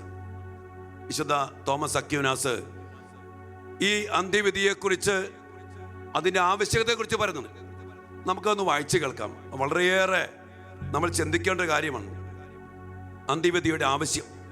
ഇവിടെ പറയാണ്, ലോകത്തിലെ ഒരു വിധിയും പൂർണ്ണമല്ല. നമുക്കറിയാം, ന്യായാധിപന്മാര് വിധിക്കുന്ന വിധിയൊന്നും അതിൽ തന്നെ ശരിയാകണമെന്നൊന്നുമില്ല. കാരണം എന്നറിയോ? കാരണം പറയാണ്, കാരണം ഒരുവന്റെ മനസ്സിന്റെ രഹസ്യമായ ഉള്ളറകളെ ആർക്കും അറിയില്ല. അതുകൊണ്ട് പുറമെ കാണുന്നവ മാത്രം കണക്കിലെടുത്ത് സാമാന്യമായിട്ട് വിധികൾ പറയുന്നു. നല്ല മനുഷ്യരോട് അവർ അർഹിക്കാത്ത വിധത്തിൽ ക്രൂരമായിട്ട് ഇടപെടുന്നു. അവരെ അവഗണിക്കുകയും സൽപ്പേരിനെ കളങ്കപ്പെടുത്തുകയും ചെയ്യുന്നു. മറ്റൊരു വിധത്തിൽ പറഞ്ഞാൽ, വലിയൊരു കൂട്ടം ദുഷ്ടരുടെ പ്രവൃത്തികൾ ആരും അറിയപ്പെടാതെ പോകുന്നു. ഈ ദുഷ്ടന്മാർ പൊതുജീവിതത്തിൽ ആദരവും വിശ്വാസ്യതയും പിടിച്ചു പറ്റുന്നു. നീതിമാന്മാർക്ക് അർഹതപ്പെട്ട സ്തുതിയും ആദരവും അവർക്ക് നൽകപ്പെടുന്നു. എല്ലാ അഭിനയവും തുറന്നു കാണിക്കുന്ന, വ്യാജമായതെല്ലാം പുറത്തു കൊണ്ടുവരുന്ന, എല്ലാ തിന്മയും നന്മയും തുറന്നു കാണിക്കുന്ന വിധി അതിനാൽ തന്നെ വളരെ അത്യാവശ്യമാണ്. പ്രിയപ്പെട്ടവരെ, ഒരു മനുഷ്യനെ വിധിക്കുമ്പോൾ ഇന്ന് ന്യായാധിപന്മാർ അവൻ്റെ മനസ്സറിയത്തില്ല, അവൻ്റെ ഉള്ളറകൾ അറിയത്തില്ല, അവൻ എന്തുകൊണ്ട് ചെയ്തു അതൊന്നും അറിയത്തില്ല. അവരങ്ങ് വിധിക്കാം. ഈ വിധിയിൽ ചിലപ്പോൾ നീതിമാന്മാരെ അവഹേളിച്ചേക്കാം, സൽപ്പേരിന് കാരണമായേക്കാം. ഞാൻ ഓർക്കുന്നുണ്ട്, ഞാൻ ഈ ജയിലുമായിട്ടൊക്കെ ബന്ധപ്പെട്ട് ഒത്തിരിയേറെ ഇടപെട്ടപ്പോൾ, സെൻട്രൽ ജയിലും മറ്റും അനേകം മക്കളെ സന്ദർശിക്കാനിടയായപ്പോൾ, അനേകം ഈ പിള്ളേരുടെ ഇടയിലൊക്കെ ഇടപെട്ടപ്പോൾ, ശിക്ഷിക്കപ്പെടുന്ന എല്ലാ മക്കളും ഒരു കുറ്റം ചെയ്തിട്ട് ആകണമെന്നില്ല. 2 ജീവപര്യന്തം വിധിക്കപ്പെട്ട് കിടക്കുന്ന ഒരു പുരോഹിതനെ എനിക്കറിയാം. ഇങ്ങനെ പല മക്കളും. ശരിക്കും പറഞ്ഞാൽ ചില ന്യായാധിപന്മാർ, ചില പക്ഷഭേദങ്ങൾ, അങ്ങനെ പലതും അന്യായമായ രീതിയിൽ സമൂഹത്തിൻ്റെ പേരിലോ അല്ലെങ്കിൽ ചില സ്ഥാനത്തിൻ്റെ പേരിലോ ചില മതത്തിൻ്റെ പേരിലോ അങ്ങനെയൊക്കെ പല പല വിധികൾ വരാം. എന്തുമാട്ടെ പ്രിയപ്പെട്ടവരെ, അതിൻ്റെ പേരിൽ നീതിമാന്മാർ അവഹേളിക്കപ്പെടുന്നു, അവർ കുറ്റം വിധിക്കപ്പെടുന്നു. മാത്രമല്ല, ഇങ്ങനെ പാപം ചെയ്യുന്ന ചില ദുഷ്ടന്മാർ സമൂഹത്തിൽ വലിയ സ്ഥാനം അലങ്കരിക്കുന്നു. നീതിമാന്മാർക്ക് കിട്ടേണ്ട വലിയ മഹത്വവും സ്ഥാനവും ഇവർക്ക് കിട്ടുന്നു. ഭയങ്കര അന്യായമല്ലേ? ഇപ്പൊ നോക്കിക്കുക നിങ്ങൾ, പല കാര്യങ്ങൾ. ഇപ്പൊ നമ്മുടെ ഉദാഹരണം എടുക്കാം. ഇപ്പം നടന്ന സംഭവം, പാലായിൽ കലറങ്ങാട്ട് പിതാവ് തൻ്റെ മക്കളോട് ഒരു അപകടകരമായ ഒരു സത്യം പറഞ്ഞു. അതിൻ്റെ പേരിൽ എന്തായിരുന്നു കോലാഹലം? മാധ്യമങ്ങൾ, രാഷ്ട്രീയക്കാർ, പല മേഖലയിലും. പ്രിയപ്പെട്ടവരെ, മറ്റൊരു സമൂഹത്തിൽപ്പെട്ട ആള് 10 വർഷം കൊണ്ട് നമുക്ക് കേരളം നമ്മുടെ ആക്കണം പരസ്യമായിട്ട് പ്രസംഗിച്ചു. ആ രീതിയിൽ പലതും നടന്നു. ആ വ്യക്തിക്ക് ഈ പറഞ്ഞ രാഷ്ട്രീയാധികാരികൾ അവാർഡ് കൊടുക്കണ പടം നമ്മൾ കഴിഞ്ഞ ദിവസം ഫേസ്ബുക്കിൽ കണ്ടു. എന്ത് ന്യായം, എന്ത് നീതി! ഇന്ന് പ്രിയപ്പെട്ടവരെ, ഈ സമൂഹത്തില്, ലോകത്തിലെ കോടതിയില്, ലോകത്തിലെ നീതിവിധിയില് എന്ന് പറയുന്ന കാര്യത്തില് സത്യത്തിൽ പലതിലും നീതിയില്ല, ന്യായമില്ല. അതുകൊണ്ട് തന്നെ തോമസ് അക്വിനാസ് പറയുകയാണ്, എന്താ പറയുന്നത്? വ്യാജമായതെല്ലാം പുറത്തു കൊണ്ടുവരുന്ന, എല്ലാ തിന്മയും നന്മയും തുറന്നു കാണിക്കുന്ന വിധി അതിനാൽ തന്നെ വളരെ അത്യന്താപേക്ഷിതമാണ്, അത്യാവശ്യം. അതുകൊണ്ട് പ്രിയപ്പെട്ടവരെ, അന്ത്യവിധിയില് നിന്റെ ഉദ്ദേശശുദ്ധി എന്ന് കുറേ പേരുണ്ട്. പകൽമാന്യന്മാര്, പുറത്തു നോക്കുമ്പോ സെറ്റപ്പ്, PhD കാരൻ, വലിയ സ്ഥാനം അലങ്കരിക്കുന്നവൻ, കോളേജ് പ്രൊഫസർ, ചിലപ്പോൾ അച്ഛന്മാര് അല്ലെങ്കിൽ രാഷ്ട്രീയ നേതാവ്, വലിയ സ്ഥാനം അലങ്കരിക്കുന്ന അധികാരികള്. ഇവരെ ശരിക്കും ആർക്കെങ്കിലും അറിയോ? ചില ആളുകളെ കുറിച്ച് കേൾക്കുമ്പോണ്ടല്ലോ പ്രിയപ്പെട്ടവരെ, നമ്മൾ ആകെപ്പാടെ തകർന്നു പോകും. പറയാൻ പോലും പറ്റാത്ത രീതിയിൽ മാന്യന്മാര്, ഇവരുടെ രഹസ്യമായ പാപങ്ങള്, അകൃത്യങ്ങള്, തിന്മകള്, അത് ഭയങ്കരമായ കഠിനമാ. എന്നാൽ അവര് മഹത്വവൽക്കരിക്കപ്പെട്ടിരിക്കുന്നു, അവര് സ്വീകരിക്കപ്പെട്ടിരിക്കുന്നു. അവരെല്ലാം മറച്ചു വച്ചേക്കാം. എൻ്റെ പ്രിയപ്പെട്ടവരെ, അന്ത്യവിധിയുടെ സമയത്ത് ഒരു രക്ഷയില്ല, കറക്റ്റ് പുറത്തു വരും. ഒരു രഹസ്യഭാവവും നമുക്ക് ചെയ്തുകൊണ്ടിരിക്കാൻ പറ്റത്തില്ല. ഞാൻ പറയാം, എനിക്കിവിടെ നിന്നുകൊണ്ട് കുറേ കാര്യങ്ങൾ പഠിച്ചോ, അന്തസ്സായിട്ടൊക്കെ പ്രസംഗിക്കാം. മരണത്തെക്കുറിച്ചും അന്ത്യവിധിയെക്കുറിച്ചും സ്വർഗത്തെക്കുറിച്ചും നരകത്തെക്കുറിച്ചും വിശുദ്ധിയെക്കുറിച്ചൊക്കെ പ്രസംഗിക്കാം. നിങ്ങൾ നോക്കുമ്പോൾ അച്ഛൻ നന്നായിട്ടൊക്കെ പ്രസംഗിക്കുന്നുണ്ടാ. ഇങ്ങേരെ എന്താന്ന് നിങ്ങൾക്കറിയോ? നിങ്ങൾക്കൊന്നും അറിയില്ല. അതുകൊണ്ട് ഇങ്ങേരെ അറിയണം എന്ത്? ഞാൻ ചെയ്യുന്ന ഓരോ പ്രവൃത്തിയും സമൂഹത്തെ പറ്റിക്കാൻ പറ്റും, നിങ്ങളെ പറ്റിക്കാൻ പറ്റും. പക്ഷെ പ്രിയപ്പെട്ടവരെ, എനിക്കൊരു അന്ത്യവിധിയുണ്ട്. അതുകൊണ്ട് എൻ്റെ കുടുംബ ജീവിതത്തില്, എൻ്റെ പൗരോഹിത്യത്തില്, എൻ്റെ വ്യക്തി ജീവിതത്തില്, എൻ്റെ രഹസ്യ ജീവിതത്തില് ഞാൻ സ്വർഗം കണ്ട് ജീവിക്കണം. അന്ത്യവിധിയെ കുറിച്ചുള്ള ചിന്ത ഒരിക്കലും മറക്കരുത്. സത്യം പറഞ്ഞാണ്ടല്ലോ, ഈ അന്ത്യവിധിയെ കുറിച്ചുള്ള ചിന്ത. ഇപ്പൊ ഞാനൊരു കാര്യം ചെയ്യുന്നു, അതെന്തിനാന്ന് എൻ്റെ ഉള്ളില് ഒരു ഉദ്ദേശശുദ്ധി ഉണ്ട്. അതാർക്കെങ്കിലും അറിയോ? അറിയില്ല. പക്ഷേ അതുപോലും ഉള്ളറകളിലുള്ള നിന്റെ ഉദ്ദേശശുദ്ധി പോലും ഈ അന്ത്യവിധി സമയത്ത് വെളിവാക്കപ്പെടും. അതുകൊണ്ട് പ്രിയപ്പെട്ടവരെ, ഈ അന്ത്യവിധിയെക്കുറിച്ചൊക്കെ നമ്മൾ ശരിക്കും മനസ്സിലാക്കണം. വീണ്ടും തോമസ് അക്വിനാസ് പറയാണ്, ഈ വിധിയെക്കുറിച്ച് പറയാ, ഈ വിധി ദൈവത്തിന്റെ കണ്ണഞ്ചിപ്പിക്കുന്ന പ്രകാശത്തിലാണിത് സംഭവിക്കുക. എന്ന് പറഞ്ഞാൽ പ്രകാശത്തിൽ എന്താണ്?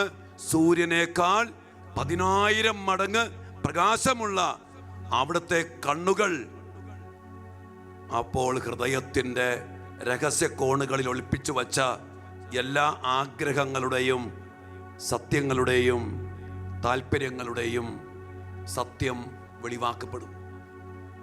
സൂര്യനേക്കാൾ 10,000 മടങ്ങ് പ്രകാശമുള്ള കർത്താവിൻ്റെ കണ്ണുകൾ നമ്മുടെ ഉള്ളിലുള്ള എല്ലാ കാര്യങ്ങളും, നീ ഭാര്യനെ പറ്റിച്ചു, ഭർത്താവിനെ പറ്റിച്ചു, മക്കളെ പറ്റിച്ചു, അപ്പനെ പറ്റിച്ചു, അമ്മേനെ പറ്റിച്ചു, അധികാരികളെ പറ്റിച്ചു, ബിഷപ്പിനെ പറ്റിച്ചു, നാട്ടുകാരെ പറ്റിച്ചു, നിന്റെ കൂടെയുള്ളവരെ പറ്റിച്ചു, എല്ലാവരെയും ചതിച്ചു, പറ്റിച്ചു. നീ മാന്യൻ, ഞാനും മാന്യൻ. പക്ഷേ പ്രിയപ്പെട്ടവരെ, കർത്താവിൻ്റെ കണ്ണുകൾ സൂര്യനേക്കാൾ 10,000 മടങ്ങ് പ്രകാശമുള്ള കണ്ണുകളാ. അത് എല്ലാം കാണുന്നുണ്ട്. ഞാൻ പണ്ട് ഒരു കഥ കേട്ടിട്ടുണ്ട്. കഥ എന്ന് പറഞ്ഞിങ്ങനെയാണ്, അതായത് കഥയാണ് കേട്ടോ. സ്വർഗത്തിലേക്ക് ഒരാളുടെ പ്രവേശനം. അവിടെ ചെല്ലുമ്പോൾ തന്നെ അവളെന്ന് പറഞ്ഞാൽ ഒരു സിനിമ കാണിക്കും. പെട്ടെന്ന് പറയാം, ഒരു ചെറുപ്പക്കാരൻ അവനിവിടെ മരിച്ചു, വെള്ളമൊക്കെ അടിച്ച് അകപ്പാടെ പ്രശ്നമായി, ആ കാലത്തിൽ മരിച്ചു. അവൻ ഒരിക്കലും സ്വർഗത്തിൽ പോകുമെന്ന് വിചാരിച്ചില്ല. എന്തോ അവൻ സ്വർഗത്തിൽ ചെന്നു എന്നാ പറയാം. അവിടെ ചെന്ന് കഴിഞ്ഞപ്പോൾ തന്നെ ഒരു കസേരയിട്ട് അവനിരുത്തി. ഇതോ 70 mm സ്ക്രീനിൽ ഒരു സിനിമ തുടങ്ങാണ്. അപ്പോൾ അവനിങ്ങനെ മനസ്സിൽ പറഞ്ഞു, നാട്ടിൽ സിനിമ കാണാൻ പോകുമ്പോൾ എല്ലാവരും വഴക്ക് പറയണം, സ്വർഗത്തിൽ ഇതേ സിനിമ. അങ്ങനെ അവൻ സിനിമ കാണാൻ തുടങ്ങിയെന്ന് പറയാം. അങ്ങനെ സിനിമ തുടങ്ങി. ഒരു പ്രസവ രംഗമാണ് സിനിമയുടെ ആരംഭം. അവൻ നോക്കിയപ്പോൾ പ്രസവം രംഗം അവൻ ഒന്ന് സൂക്ഷിച്ചൊക്കെ നോക്കി. ആ കൊള്ളാലോടാ, അത് നോക്കിയിരിക്കണം. എന്തുമാകട്ടെ, അത് കഴിഞ്ഞു. അതിനുശേഷം ഒരു കുഞ്ഞ് ജനിച്ചു. പിന്നെ ആ കുഞ്ഞിൻ്റെ വളർച്ചയാണ്. ആ അമ്മ അതിൽ നോക്കും. അപ്പോൾ ഇവ നോക്കുമ്പോൾ ആ സ്ത്രീയെ ഒരു മുഖപരിചയമുണ്ട്. പക്ഷെ കൊച്ചാരാന്ന് അവന് മനസ്സിലാവണില്ല. നിങ്ങൾക്കിപ്പോൾ മനസ്സിലായി കാണും. ഇവൻ്റെ ജനനം മുതലുള്ള കാര്യങ്ങളാണ് ആ സ്ക്രീനിൽ പ്രത്യക്ഷപ്പെടുന്നത്. എൻ്റെ പ്രിയപ്പെട്ടവരെ, കുറച്ച് കഴിയുമ്പോൾ അവനും പിടികിട്ടി ഇതെൻ്റെ ജനനമാണ്. അങ്ങനെ ഇവനെ അമ്മ താരാട്ട് പാടുന്നു, അവനമ്മ പാല് കൊടുക്കുന്നു, അവനെ വളർത്തുന്നു. അവൻ കുഞ്ഞായിരിക്കുമ്പോൾ അവൻ്റെ കുസൃതികൾ, അവൻ ഓടുന്നു, വീഴുന്നു, കാല് പൊട്ടുന്നു, അമ്മ എടുക്കുന്നു. അങ്ങനെ കുഞ്ഞിനെ വളരുന്ന കാലഘട്ടം. അങ്ങനെ കുറച്ച് കഴിഞ്ഞു അവൻ്റെ ജീവിതത്തിൻ്റെ ഓരോ മേഖലകൾ. പിന്നീട് അങ്ങോട്ട് അവൻ ദൈവത്തെ മറന്നു, പിന്നീട് പാപം ചെയ്തു. അവൻ കാണിക്കുന്ന തിന്മകൾ, മ്ലേച്ഛതകൾ, അവൻ കാണുന്ന സിനിമകൾ, അവൻ കാണുന്ന വ്യഭിചാര പ്രവൃത്തികൾ, അവൻ ഇടപെട്ട ഒത്തിരിയേറെ മ്ലേച്ഛ പ്രവൃത്തികൾ, അവൻ്റെ മദ്യപാനം, അവൻ്റെ കൂട്ടുകെട്ട്, അവൻ്റെ ലഹരി, അവൻ്റെ വ്യഭിചാര, ഇതെല്ലാം പ്രിയപ്പെട്ട മക്കളെ, ഇവിടെ ഒരു പ്രശ്നമുണ്ട്. ഇങ്ങനെയാ പറയുന്നത്. അതായത് നമ്മളിത് പെട്ടെന്ന് മനസ്സിലാക്കാൻ വേണ്ടി പറയുന്നുണ്ടോ, നമ്മൾ ജനിക്കുമ്പോൾ തന്നെ സ്വർഗത്തിൽ നിന്ന് ഒരു ക്യാമറ നമ്മുടെ നേരെ ഇങ്ങനെ തിരിച്ചു വെച്ചേക്കാം. ഒരു ക്യാമറ. ആ ക്യാമറയുടെ പ്രശ്നമല്ല, പ്രത്യേകത 10,000 മടങ്ങ് പിക്സലുണ്ട്. ഒത്തിരി പിക്സലുണ്ട്. ഏത് ഇരുട്ടത്തും ഈ ക്യാമറ പിടിച്ചെടുക്കും. ഏത് മറൈ ചെയ്താലും ഈ ക്യാമറ പിടിച്ചെടുക്കും. ഈ ക്യാമറ നമ്മുടെ നേരെ വച്ചേക്കാം. എൻ്റെ പ്രിയപ്പെട്ട ദൈവമക്കളെ, നോർത്ത് നോക്കിക്കേ. ഞാനും നീയും ജനിച്ച നാൾ മുതൽ ഈ നിമിഷം വരെയുള്ള എല്ലാ കാര്യങ്ങളും ഒപ്പിയെടുത്തൊരു ക്യാമറ സ്വർഗത്തിൽ നിന്ന് എന്നെയും നിന്നെയും പിടിച്ചു വച്ചിട്ടുണ്ട്. നോർത്ത് നോക്കിയേ എൻ്റെ പ്രിയപ്പെട്ട മക്കളെ. ഈ പയ്യൻ ഇത് കാണാൻ തുടങ്ങി. കുറച്ച് കഴിഞ്ഞപ്പോൾ അവൻ നോക്കിയപ്പോൾ ചുറ്റും ആൾക്കാർ, കാണാൻ പറ്റണില്ല. അവന് നാണക്കേടായി. ഇവനെക്കുറിച്ചുള്ള ജീവിതമാ. അങ്ങനെ ഒരു കണക്കിന് അവൻ സ്വർഗത്തിൽ നിന്ന് ചാടി നിൽക്കുന്നു വേട്ടെ, ചാടിപ്പോയി എന്നൊക്കെ പറയണേ. എന്ന് വേണ്ട പ്രിയപ്പെട്ടവരെ, ഒന്ന് ഓർത്ത് നോക്കിക്കേ. പിന്നെ ഈ ക്യാമറയുടെ പ്രശ്നം എന്ന് പറഞ്ഞാൽ, ഈ ക്യാമറയിൽ പിടിച്ച കാര്യങ്ങളുണ്ടല്ലോ, എഡിറ്റ് ചെയ്യൂല. ഇപ്പം ഈ ലൈവ് പോലെയാ. ഇപ്പം അച്ഛനിപ്പോൾ ലൈവാണ്, എന്താണ് പറയുന്നത് അത് അങ്ങനെ അപ്പാടെ ഒരു എഡിറ്റും ഇല്ലാണ്ടാണ് നിങ്ങളുടെ അടുത്തേക്ക് വന്നുകൊണ്ടിരിക്കുന്നത്. ഇതുപോലെ ആയിരിക്കും ഈ സിനിമ. സാധാരണ വേറെയൊക്കെ ചില പ്രോഗ്രാമുകളൊക്കെ നമ്മൾ റെക്കോർഡ് ചെയ്യും, അത് എഡിറ്റ് ചെയ്യും, കട്ട് ചെയ്യും, വേണ്ടാത്ത മാറ്റും. ഇതൊക്കെ ചെയ്തിട്ടാണ് ഈ സിനിമകളൊക്കെ വരുന്നത്. പ്രിയപ്പെട്ടവരെ, എന്നാൽ ഈ കാര്യത്തിൽ നോ എഡിറ്റിംഗ്. നീ എന്താണോ ചെയ്തത് അതേപടി, ഒരു മാറ്റമില്ലാതെ, ഒരു എഡിറ്റിംഗ് ഇല്ലാതെ പ്രിയപ്പെട്ട മക്കളെ, ഈ അന്ത്യവിധിയില് നിന്റെ ജീവിതത്തെ, എന്റെ ജീവിതത്തെ തുറന്ന് കാണിക്കും. ഒരു ഉദാഹരണം പറയാം. ഇതുവരെയുള്ള നിന്റെ ജീവിതത്തെ ഇതുപോലെ പിടിച്ചു വച്ചിരിക്കുന്നത് കുടുംബസമേതം ഇരുന്ന് കാണാൻ കൊള്ളാവുന്ന ഒരു സിനിമയായിരിക്കും. ചുമ്മാ ഒന്ന് ചിന്തിച്ചോ, എന്തായിരിക്കും നമ്മുടെ അവസ്ഥ? എൻ്റെ പ്രിയപ്പെട്ട മക്കളെ, ദൈവത്തിൽ നിന്ന് നമുക്കൊന്നും മറയ്ക്കാൻ പറ്റത്തില്ല. നമ്മൾ ചെയ്ത ഓരോ പ്രവൃത്തികളും നമുക്ക് ഓർക്കും വേണ്ടില്ല. പ്രിയപ്പെട്ട മക്കളെ, വളരെയേറെ ഭീതി വരും. കാരണം ഈ വിധിക്കനുസരിച്ച് നമുക്ക് സ്വർഗമുണ്ട്, നരകമുണ്ട്. അതുകൊണ്ട് നമ്മൾ ചെയ്യുന്ന ഓരോ പ്രവൃത്തിയും ഒന്നും മറക്കാൻ പറ്റത്തില്ല, അത് അതേപടി വരും. അതുകൊണ്ട് നമ്മൾ ചെയ്യേണ്ട കാര്യം എന്താണ്? ഈ സത്യം അറിഞ്ഞുകൊണ്ട് എൻ്റെ പ്രിയപ്പെട്ട മക്കളെ, നമ്മൾ ദൈവത്തിലേക്ക് അടുക്കണം. വിലാപങ്ങളുടെ പുസ്തകത്തിൽ 3-ാം അധ്യായത്തിന്റെ 40-ാമത്തെ വചനം, അവിടെ വചനം പറയാ, നമുക്ക് നമ്മുടെ വഴികൾ സൂക്ഷ്മമായി പരിശോധിക്കുകയും കർത്താവിങ്കിലേക്ക് തിരിയുകയും ചെയ്യാം. പ്രിയപ്പെട്ടവരെ, മനസ്സിലാക്കുക, നമുക്കൊരു അന്ത്യവിധിയുണ്ട്. നമ്മുടെ ജീവിതത്തിന്റെ ഓരോ കാര്യങ്ങളും അത് നമ്മൾ കണക്ക് കൊടുക്കേണ്ടി വരും. കണക്ക് കൊടുക്കേണ്ടി വരും മാത്രമല്ല, അതിനനുസരിച്ച് നമുക്കൊരു വിധിയുണ്ട്.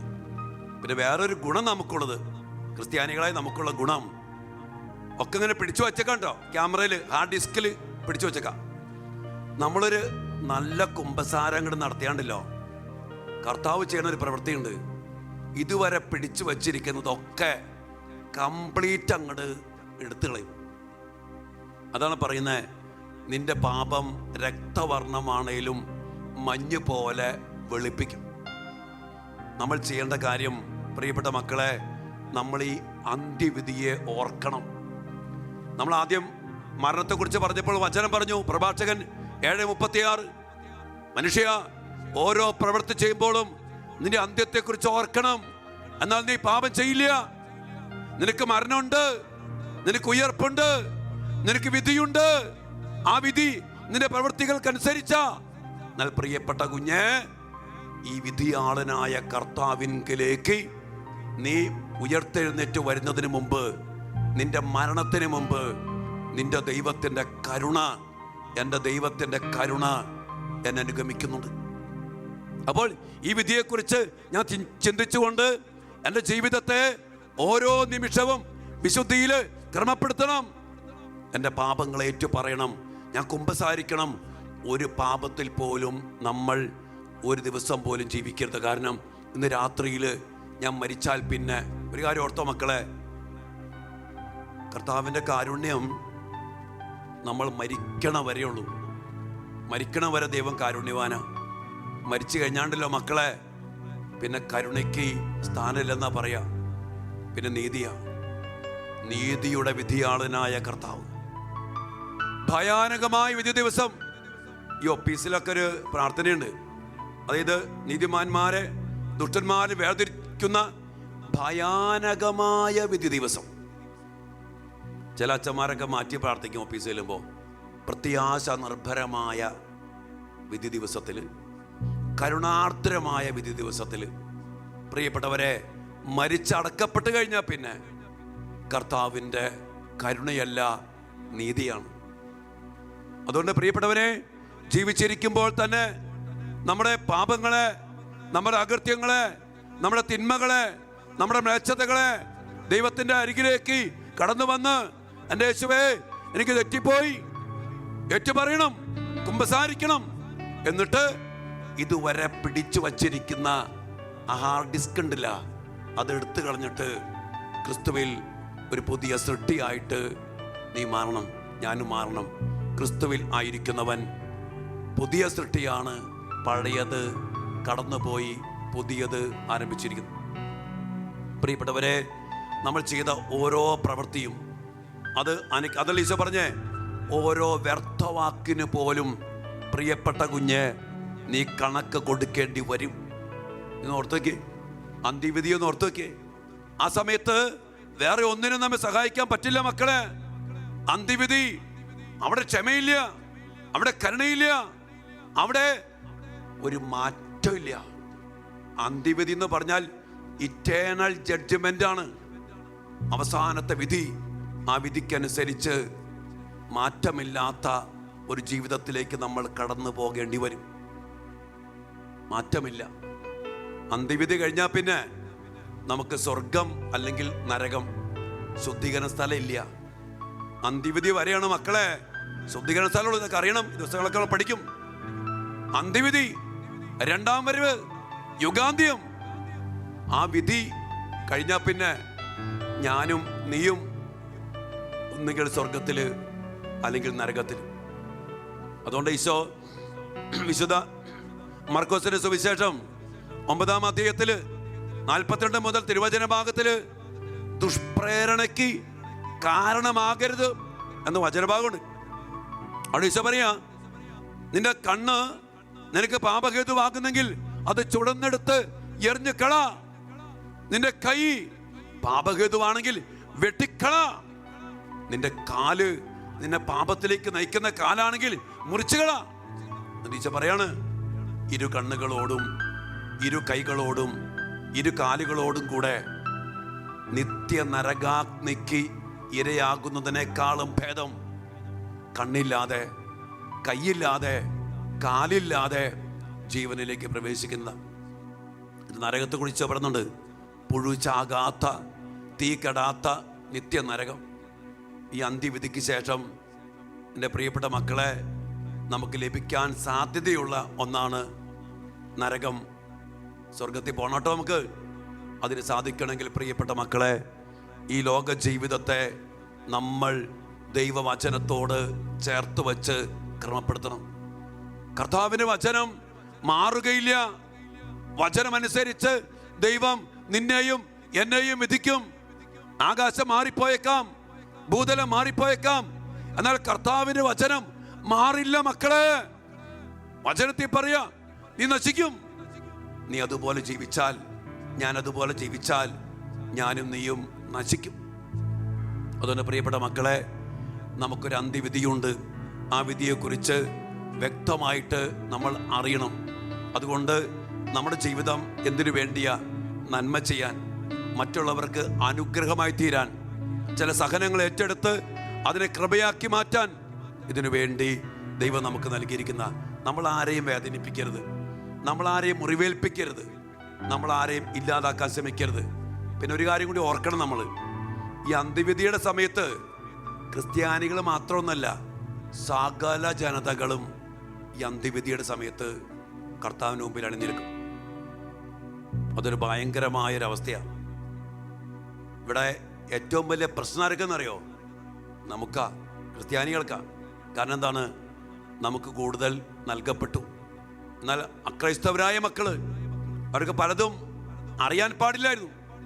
അവര് അറിയാതെയാണേലും, അതാണ് unknown Christians in other religion.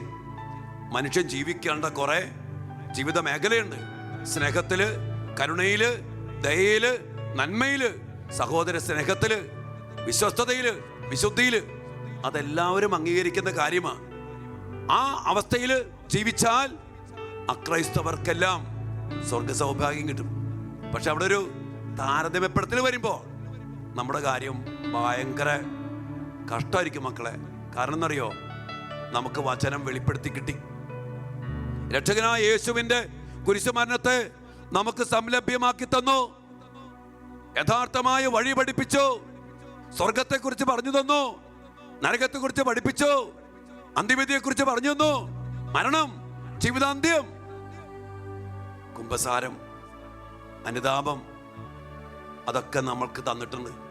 അതുകൊണ്ട് തന്നെ പ്രിയപ്പെട്ട എൻ്റെ ക്രിസ്ത്യാനി മോനെ മോളെ, നമ്മൾ ഈ അന്ത്യവിധി ഓർക്കുമ്പോൾ നമുക്ക് കൂടുതൽ നൽകപ്പെട്ടിട്ടുള്ളത് കൊണ്ട് അന്ത്യവിധിയിൽ കൂടുതൽ ആവശ്യപ്പെടും. ഞാൻ ചിലപ്പോൾ ഓർക്കും, കർത്താവേ, ഇതൊക്കെ അറിയാണ്ട് സാധാരണ പോലെ ജീവിച്ചായിരുന്നെങ്കിൽ വലിയ കുഴപ്പമൊന്നുമില്ലായിരുന്നു.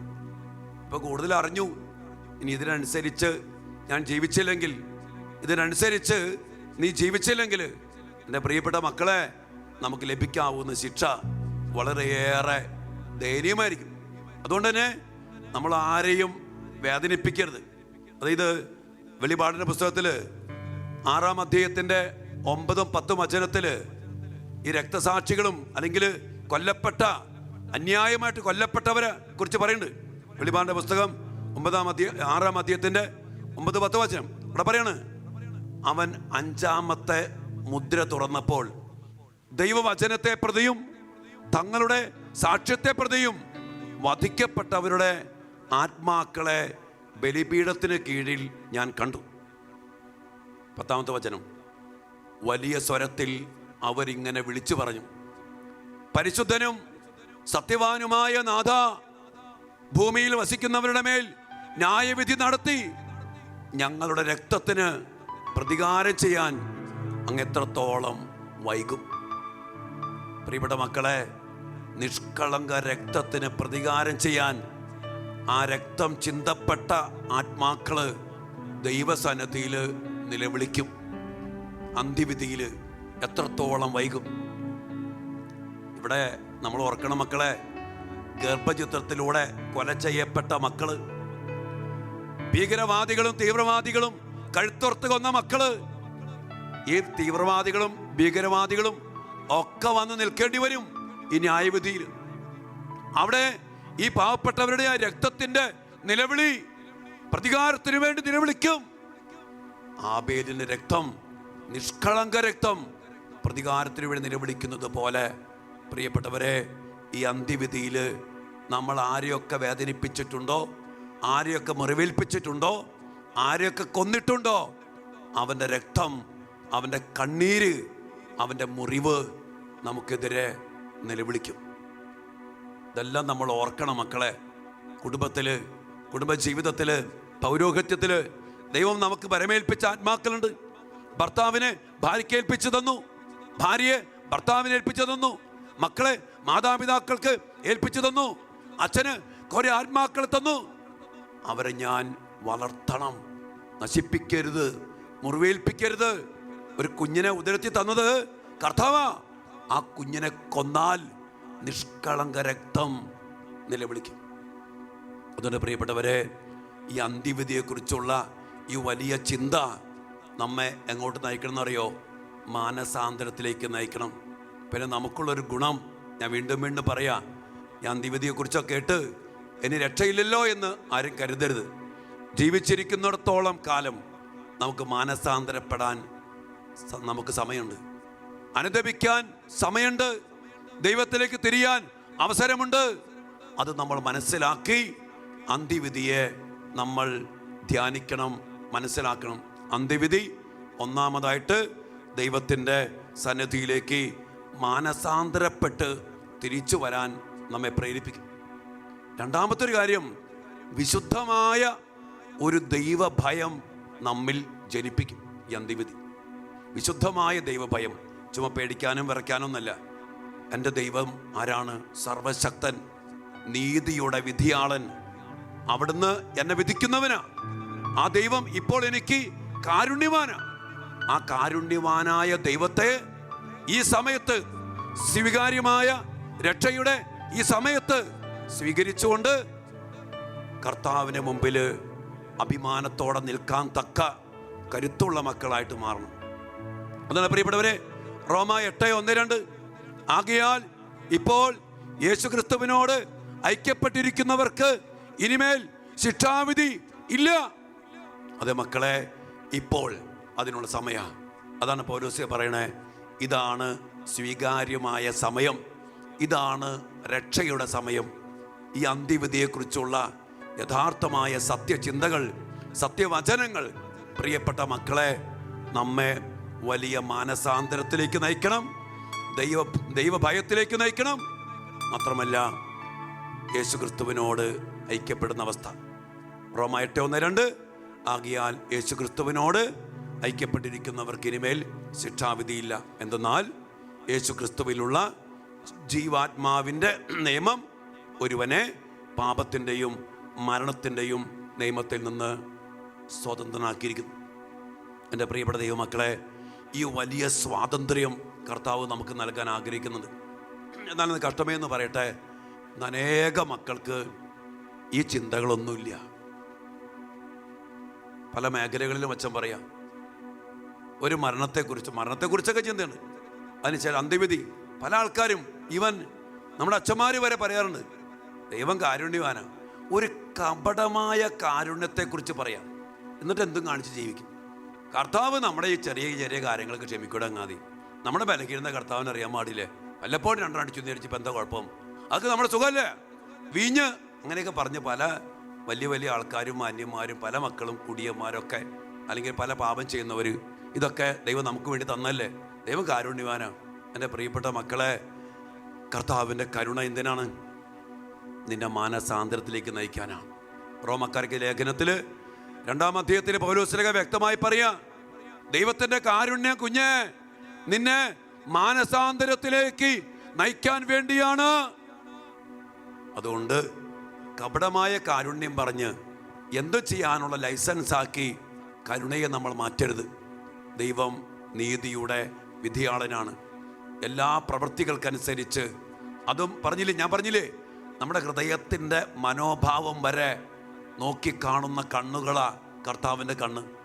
ഉദ്ദേശശുദ്ധി അതുവരെ കണ്ട് അതിനനുസരിച്ചാണ് അന്ത്യവിധി നമുക്കുണ്ടാകുന്നത്. അതുകൊണ്ട് പ്രിയപ്പെട്ട മക്കളെ, നമ്മൾ രഹസ്യത്തിൽ ചെയ്ത പാപങ്ങളും ആരും കാണാണ്ട് ചെയ്ത പാപങ്ങളും ഒത്തിരിയേറെ മറ്റുള്ളവരെ പറ്റിച്ചും ചതിച്ചും അഭിനയിച്ചും ചെയ്ത പാപങ്ങളും എല്ലാം വെളിവാക്കപ്പെടും. കർത്താവിൻ്റെ പ്രകാശത്തിൻ്റെ പൂർണ്ണതയിൽ സൂര്യനേക്കാൾ 10,000 മടങ്ങ് പ്രകാശമുള്ള ആ വലിയ പ്രകാശത്തിൽ കർത്താവ് നമ്മെ വിധിക്കും. അതുകൊണ്ട് പ്രിയപ്പെട്ടവരെ, നമ്മുടെ ജീവിതങ്ങളെ പരിശോധിക്കാം. വിലാപങ്ങളുടെ പുസ്തകത്തിൽ കർത്താവ് നമ്മോട് പറഞ്ഞതുപോലെ നമുക്ക് നമ്മുടെ മാർഗങ്ങൾ സൂക്ഷ്മമായി പരിശോധിക്കുകയും കർത്താവിലേക്ക് തിരിയുകയും ചെയ്യാം.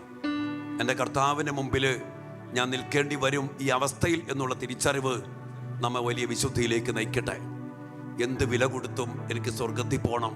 സ്വർഗത്തിൽ പോകാൻ വേണ്ടി അപ്പനാക്, സ്വർഗത്തിൽ പോകാൻ വേണ്ടി അമ്മയാക്, അതിനുവേണ്ടി ആരുമാക്, എന്തുമാക്. ആ ഒരു അടിസ്ഥാനത്തിൽ നമ്മൾ ജീവിച്ചാൽ, ആ ഒരു ലക്ഷ്യത്തിൽ നമ്മൾ ജീവിച്ചാൽ, അന്ത്യവിധിയുടെ സമയത്ത് എൻ്റെ കർത്താവിന് മുമ്പിൽ ആത്മവിശ്വാസത്തോടെ നിൽക്കാൻ എനിക്ക് സാധിക്കും. അതിനു വേണ്ടത് ഈശോയോട് കൂടെ ജീവിക്കുക. ക്രിസ്തുവിലായിരിക്കുന്നവൻ പുതിയ സൃഷ്ടിയാണ് നമ്മൾ കണ്ടു. കർത്താവിൻ്റെ കൂടെ, കർത്താവിനെ വിടാതെ കർത്താവിൽ ജീവിക്കുക, കർത്താവിൽ മരിക്കുക, കർത്താവിനോട് കൂടെ സംസ്കരിക്കപ്പെടുക, കർത്താവിനോടൊപ്പം ഉയർപ്പിക്കപ്പെടുക. കർത്താവിൻ്റെ സന്നിധിയിൽ ആ അന്ത്യവിധി ദിവസം, ആ ന്യായവിധി ദിവസം ആത്മവിശ്വാസത്തോടെ കർത്താവിന് സ്വന്തമെന്ന അഭിമാനത്തോടെ നിൽക്കാൻ എനിക്ക് സാധിക്കണം, നിനക്ക് സാധിക്കണം. അതിന് സാധിക്കണം മക്കളെ. അതിനുവേണ്ടി ജീവിക്കാം. ലോകത്തിൻ്റെ നേട്ടങ്ങൾക്ക് വേണ്ടി എന്ത് ചതിയും വഞ്ചനയും ചെയ്യുന്ന ഇന്നത്തെ ലോകം, കള്ളക്കടത്തിൻ്റെയും സ്വർണ്ണക്കടത്തിൻ്റെയും ചതിയുടെയും വഞ്ചനയുടെയും, മറ്റുള്ളവരെ ചതിച്ച് ജഡിക സുഖത്തിന് വേണ്ടി മറ്റുള്ളവരെ ചതിച്ച് പഴിച്ച് അല്ലെങ്കിൽ അതിനെ പാപത്തെ വീഴ്ത്തി വ്യഭിചരിച്ച് മ്ലേച്ഛതകൾക്ക് അടിമപ്പെടുത്തി മയക്കുമരുന്നും കഞ്ചാവുമൊക്കെ മറ്റുള്ളവരെ നശിപ്പിക്കാൻ വേണ്ടി കൊടുത്തും വിറ്റും. എൻ്റെ പ്രിയപ്പെട്ട മക്കളെ, സകല ജനതകളും ഈ അന്ത്യവിധിയിൽ കർത്താവിൻ്റെ അരികിലേക്ക് വരേണ്ടി വരും. ഈ ചിന്തയുണ്ടോ പ്രിയപ്പെട്ടവരെ? ആ ഒരു അന്ത്യവിധിയെക്കുറിച്ച് കൂടുതൽ നമ്മൾ മനസ്സിലാക്കുക, നമ്മൾ ജീവിക്കുക, ഈ അന്ത്യവിധിയെ പ്രഘോഷിക്കുക, നിത്യജീവൻ്റെ സുവിശേഷം പ്രഘോഷിക്കുക, അതിനനുസരിച്ച് ജീവിതത്തെ ക്രമപ്പെടുത്തുക. അങ്ങനെ ജീവിച്ചാൽ തന്നെ പ്രിയപ്പെട്ടവരെ, നമ്മുടെ കുടുംബങ്ങൾക്ക് എന്തുമാത്രം അനുഗ്രഹിക്കപ്പെടും. എത്ര നല്ല അച്ഛന്മാരുണ്ടാകും സഭയിൽ, എത്ര നല്ല പിതാക്കന്മാരുണ്ടാകും, എത്ര നല്ല അധികാരികളുണ്ടാവും. രാഷ്ട്രീയ അധികാരികൾ, സഭാധികാരികൾ, കുടുംബത്തിലെ അപ്പൻ അമ്മ മക്കൾ, ഭാര്യ ഭർത്താവ്, സഹോദരങ്ങൾ, രാഷ്ട്രീയ അധികാരികൾ, ജോലിക്കാർ, ബിസിനസ്സുകാർ, സകലമാന മക്കൾ. എന്നാൽ ഈ സത്യം മനസ്സിലാക്കാതെ മനുഷ്യലോകത്തിൻ്റെ പിന്നാലെ ജീവിക്കുന്ന ഗതികേട് നമ്മെയും നമ്മുടെ കുടുംബങ്ങളെയും സഭയെയും രാജ്യങ്ങളെയും ലോകത്തെയും നശിപ്പിച്ചിരിക്കുന്നു. പക്ഷേ യുഗാന്ത്യം ഉറപ്പാണ്, അന്ത്യവിധി ഉറപ്പാണ്. അതിനാൽ തന്നെ പ്രിയപ്പെട്ടവരെ, ഈ ഒരു സത്യത്തിൻ്റെ തിരിച്ചറിവ് നമ്മെ കർത്താവിലേക്ക് അടുപ്പിക്കട്ടെ, നമ്മെ മാനസാന്തരത്തിലേക്ക് നയിക്കട്ടെ. ദൈവ ഭയത്തിലേക്ക് നയിക്കട്ടെ. അതോടൊപ്പം തന്നെ കർത്താവിൻ്റെ നീതിയിലേക്ക് നമ്മെ ചേർത്ത് പിടിക്കട്ടെ. വലിയ പ്രാർത്ഥനയോടെ നമ്മുടെ ജീവിതങ്ങളെ കർത്താവിങ്കിലേക്ക് സമർപ്പിച്ചുകൊണ്ട് ഒരു അന്ത്യവിധിയെ ലക്ഷ്യമാക്കിക്കൊണ്ട് ആ അടിസ്ഥാനത്തിൽ നമ്മുടെ ജീവിതങ്ങളെ പണിതുയർത്തുവാൻ നമുക്ക് പരിശ്രമിക്കാം. ഈ ആരാധനയിൽ കർത്താവിൻ്റെ സന്നിധിയിലായിരുന്നു കൊണ്ട് കേട്ട വചനങ്ങൾക്കനുസരിച്ച് അനുതാപത്തിൻ്റെയും കരുണയുടെയും നീതിയുടെയും തലത്തിൽ നമുക്ക് ദൈവത്തിൻ്റെ സന്നിധിയിൽ പ്രാർത്ഥിക്കാം. ഈശോ നമ്മെല്ലാവരെയും സമർത്ഥമായിട്ട് അനുഗ്രഹിക്കട്ടെ മക്കളെ.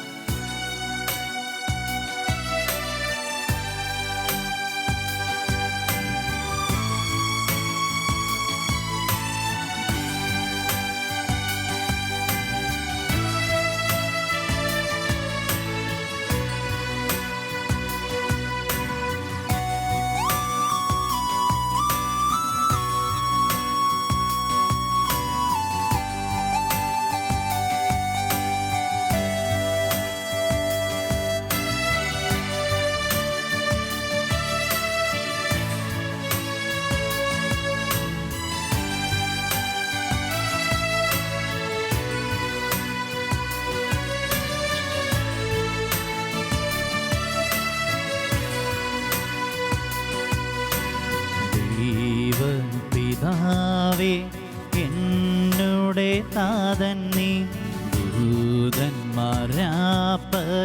വാഴ്ത്തിയിടുന്നു. നന്ദിയാൽ വണങ്ങും തിരുമുൻപിലെന്നേരം എന്നുമെന്നും നീ ആരാധ്യനാ. നന്ദിയാൽ വണങ്ങും തിരുമുൻപിലെന്നേരം എന്നുമെന്നും നീ ആരാധ്യനാ. നീ പരിശുദ്ധൻ, നീ എന്നും സ്തുത്യൻ. ദൈവമേ നീ മാത്രം യോഗ്യനാ. ആരാധനയും സ്തുതി ബഹുമാനവും സ്വീകരിപ്പാനെന്നും നീ യോഗ്യനാ. നീ പരിശുദ്ധൻ, നീ എന്നും സ്തുത്യൻ. ദൈവമേ നീ മാത്രം യോഗ്യനാ. ആരാധനയും സ്തുതി ബഹുമാനവും സ്വീകരിപ്പാനെന്നും നീ യോഗ്യനാ. വരണമേ. വിളിച്ച് പ്രാർത്ഥിക്കും മക്കളെ. എന്റെ കർത്താവേ, വരണമേ എന്റെ ജീവിതത്തിലേക്ക്. വരണമേ എന്റെ ഈശോയെ. വരണമേ ഈശോയേ. വരണമേ ഈശോയേ. വരണമേ. ഒറ്റ വിളി യേശുവേ. ഈശോയേ, ഈശോയേ, എന്റെ ഈശോയേ, എനിക്ക് വേണ്ടി ജീവനായ കർത്താവേ, എന്റെ പാപങ്ങൾ ഏറ്റെടുക്കുവാൻ കുരിശിൽ മരിച്ച യേശുവേ, എന്നെ നീതീകരിക്കാൻ എന്റെ പാപങ്ങൾ ഏറ്റെടുത്ത യേശുവേ, സ്തുതിക്കുന്നു സ്തുതിക്കുന്നു. ആരാധന ആരാധന ആരാധന. സ്തുതി യേശുവേ. ആരാധന ആരാധന. Hallelujah hallelujah hallelujah. ആരാധന ആരാധന ആരാധന. നന്ദി നന്ദി നന്ദി. സ്തുതി സ്തുതി സ്തുതി സ്തുതി. ഈശോയെ, ഞങ്ങളെ സ്വർഗത്തിലേക്ക് ആനയിക്കുവാൻ വേണ്ടിയാണ് അങ്ങ് ഈ ഭൂമിയിലേക്ക് വന്നത്. ഞങ്ങളുടെ ജീവിതത്തെക്കുറിച്ചും ഞങ്ങളുടെ അന്ത്യത്തെക്കുറിച്ചും ഞങ്ങൾ കടന്നു പോകേണ്ട ഞങ്ങളുടെ ജീവിതത്തിൻ്റെ ഓരോ മേഖലകളെക്കുറിച്ചും അങ്ങ് ഞങ്ങൾക്ക് തിരുവചനത്തിലൂടെ പഠിപ്പിച്ചു നൽകുന്നത് ഞങ്ങൾ ആരും നശിച്ചു പോകാതിരിക്കാനാണല്ലോ ഈശോയെ. നല്ല കർത്താവേ, അങ്ങ് ഞങ്ങളെ സ്നേഹിച്ചു, അവസാനം വരെ സ്നേഹിച്ചു. ഞങ്ങൾ സ്വർഗത്തിൽ പോകാൻ തടസ്സപ്പെടുത്തുന്ന പാപങ്ങളെ അങ്ങ് ഏറ്റെടുക്കുവാൻ തിരുമനസ്സായി. ഞങ്ങൾ ജീവിക്കണം. ഞങ്ങൾ മരിക്കാൻ പാടില്ല. ഞങ്ങൾ അന്തസ്സോടെ അഭിമാനത്തോടെ അന്ത്യവിധിയിൽ അങ്ങയുടെ മുമ്പിൽ നിൽക്കണം. വെളിപാടിന്റെ പുസ്തകത്തിൽ അങ്ങ് പറഞ്ഞില്ലേ, വെള്ള വസ്ത്രം ധരിച്ച് അങ്ങയുടെ മുമ്പിൽ അങ്ങേ ആരാധിക്കുന്ന അനേകരെ കുറിച്ച് അവർ കുഞ്ഞാടിന്റെ രക്തത്തിൽ അങ്കി വെണ്മയുള്ളവരാക്കിക്കൊണ്ട് തങ്ങളുടെ പാപങ്ങളെ ഏറ്റുപറഞ്ഞ് തങ്ങളുടെ അകൃത്യങ്ങളെ ഏറ്റുപറഞ്ഞ് കുരിശിലെ ബലിയിലൂടെ രക്തം ചിന്താതെ പാപപരിഹാരമില്ലെന്ന നിയമത്തിന് അധീനനായിട്ട് ഈശോയെ തങ്ങൾ തന്നെ വിശുദ്ധീകരിച്ചവരാണല്ലോ സ്വർഗവാസികൾ. കർത്താവേ, ഞങ്ങൾക്ക് അവിടുന്ന് വലിയ ഭാഗ്യം നൽകി. അങ്ങയുടെ വലിയ കരുണയിലേക്ക് അങ്ങ് ഞങ്ങളെ സ്നേഹത്തോടെ വിളിച്ചു. കൂദാശകളിലൂടെ കർത്താവേ, അങ്ങയുടെ സ്വന്തമായി തീരാൻ, അങ്ങയുടെ ഒന്നായി തീരാൻ അങ്ങ് ഞങ്ങളെ അനുഗ്രഹിച്ചു. ഞങ്ങളുടെ പാപങ്ങൾ അങ്ങ് ഏറ്റെടുത്തു. അങ്ങ് ഞങ്ങൾക്ക് വേണ്ടി രക്തം ചിന്തി. അങ്ങ് ഞങ്ങളെ കുരിശിൽ കിടന്ന് സ്നേഹത്തോടെ വിളിച്ചു, മക്കളെ എനിക്ക് ദാഹിക്കുന്നു. ഈശോയെ, മാനസാന്തരപ്പെട്ട് അനുതപിച്ച് പാപങ്ങളെ വിട്ടുപേക്ഷിച്ചുകൊണ്ട് അങ്ങയുടെ നിലവിളി കേട്ട് അങ്ങയുടെ കരുണയിലേക്ക് തിരിഞ്ഞ് കർത്താവേ, സ്വർഗ സൗഭാഗ്യത്തിന് വേണ്ടി ഞങ്ങളെ അവിടുന്ന് വിളിക്കുന്നല്ലോ. ഈശോയെ, ഈ നിമിഷം ഞങ്ങളുടെ പാപങ്ങളോർത്ത് ഞങ്ങൾ അങ്ങയോട് മാപ്പ് ചോദിക്കുന്നു. ഞങ്ങളുടെ മരണത്തെക്കുറിച്ച് ഞങ്ങൾ മനസ്സിലാക്കി, ഞങ്ങൾക്കുണ്ടാകാൻ പോകുന്ന വിധിയെക്കുറിച്ച് ഞങ്ങൾക്ക് മനസ്സിലാക്കി തന്നു. ശരീരത്തിന് ഉയർപ്പിനെ കുറിച്ച് മനസ്സിലാക്കി തന്നു. ഇന്ന് കർത്താവേ, അന്ത്യവിധിയെക്കുറിച്ച് ഞങ്ങൾക്കങ്ങ് മനസ്സിലാക്കി തന്നല്ലോ. യേശുവേ, ഞങ്ങൾ അറിയട്ടെ ഞങ്ങളുടെ വിധി, ഞങ്ങൾക്കുണ്ടാകുന്ന ആ ഒരു വിധിയുടെ അവസ്ഥ, അതിനനുസരിച്ച് ഞങ്ങൾ മാനസാന്തരപ്പെടണമല്ലോ. കർത്താവേ, അങ്ങ് അതാണല്ലോ ആഗ്രഹിക്കുന്നത്. ദൈവരാജ്യത്തിൽ പ്രവേശിക്കാൻ, അങ്ങയോട് കൂടെ ഞങ്ങളൊന്നും ജീവിക്കാൻ, ഞങ്ങളാരും നശിച്ചു പോകാതിരിക്കാൻ അങ്ങയെ തന്നെ അങ്ങ് ഞങ്ങൾക്ക് നൽകി. യോഹന്നാൻ 3:16 അവനിൽ വിശ്വസിക്കുന്ന യാതൊരുവനും നശിച്ചു പോകാൻ പാടില്ല. അങ്ങയെ നൽകി, ഏകജാതനം നൽകി. പിതാവ് ഞങ്ങളെ സ്നേഹിച്ചു, ഞങ്ങളാരും നശിച്ചു പോകാതിരിക്കാൻ. അന്ത്യവിധിയിൽ ഞങ്ങൾ അങ്ങയുടെ മുമ്പിൽ നിൽക്കുമ്പോൾ ആത്മവിശ്വാസത്തോടെ ഞങ്ങൾക്ക് നിൽക്കാൻ അങ്ങ് വേണ്ടതായതെല്ലാം അങ്ങ് ഞങ്ങൾക്ക് നൽകി. ഈശോയെ, ഞങ്ങൾ അങ്ങയിലേക്ക് തിരിയണം. പ്രിയപ്പെട്ട മക്കളെ, നമ്മുടെ പാപങ്ങളെ ഓർത്ത് നമുക്ക് പശ്ചാത്തപിക്കാം. നമ്മുടെ മരണത്തെക്കുറിച്ചും അന്ത്യത്തിൻ്റെ ഓരോ മേഖലകളെ കുറിച്ചും നമുക്ക് മനസ്സിലാക്കാം. ഈശോയിലേക്ക് നമുക്ക് കടന്നു വരാം. ആകയാൽ ഇപ്പോൾ യേശു ക്രിസ്തുവിനോട് ഐക്യപ്പെട്ടിരിക്കുന്നവർക്ക് ഇനിമേൽ ശിക്ഷാവിധിയില്ല. മക്കളെ, യേശു ക്രിസ്തുവിലുള്ള ജീവാത്മാവിന്റെ നിയമം ഒരുവനെ പാപത്തിന്റെയും മരണത്തിന്റെ നിയമത്തിൽ നിന്ന് സ്വതന്ത്രനാക്കിയിരിക്കുന്നു. ഈ രാത്രിയിലെ പ്രിയപ്പെട്ട മക്കളെ, ഈ സ്വാതന്ത്ര്യത്തിലേക്ക് നയിച്ച് കരുണ ചൊരിയുന്ന കർത്താവിങ്കിലേക്ക് പാപത്തെ ഓർത്ത് അനുതപിച്ച് പശ്ചാത്തപിച്ച് നമുക്ക് കടന്നു വരാം.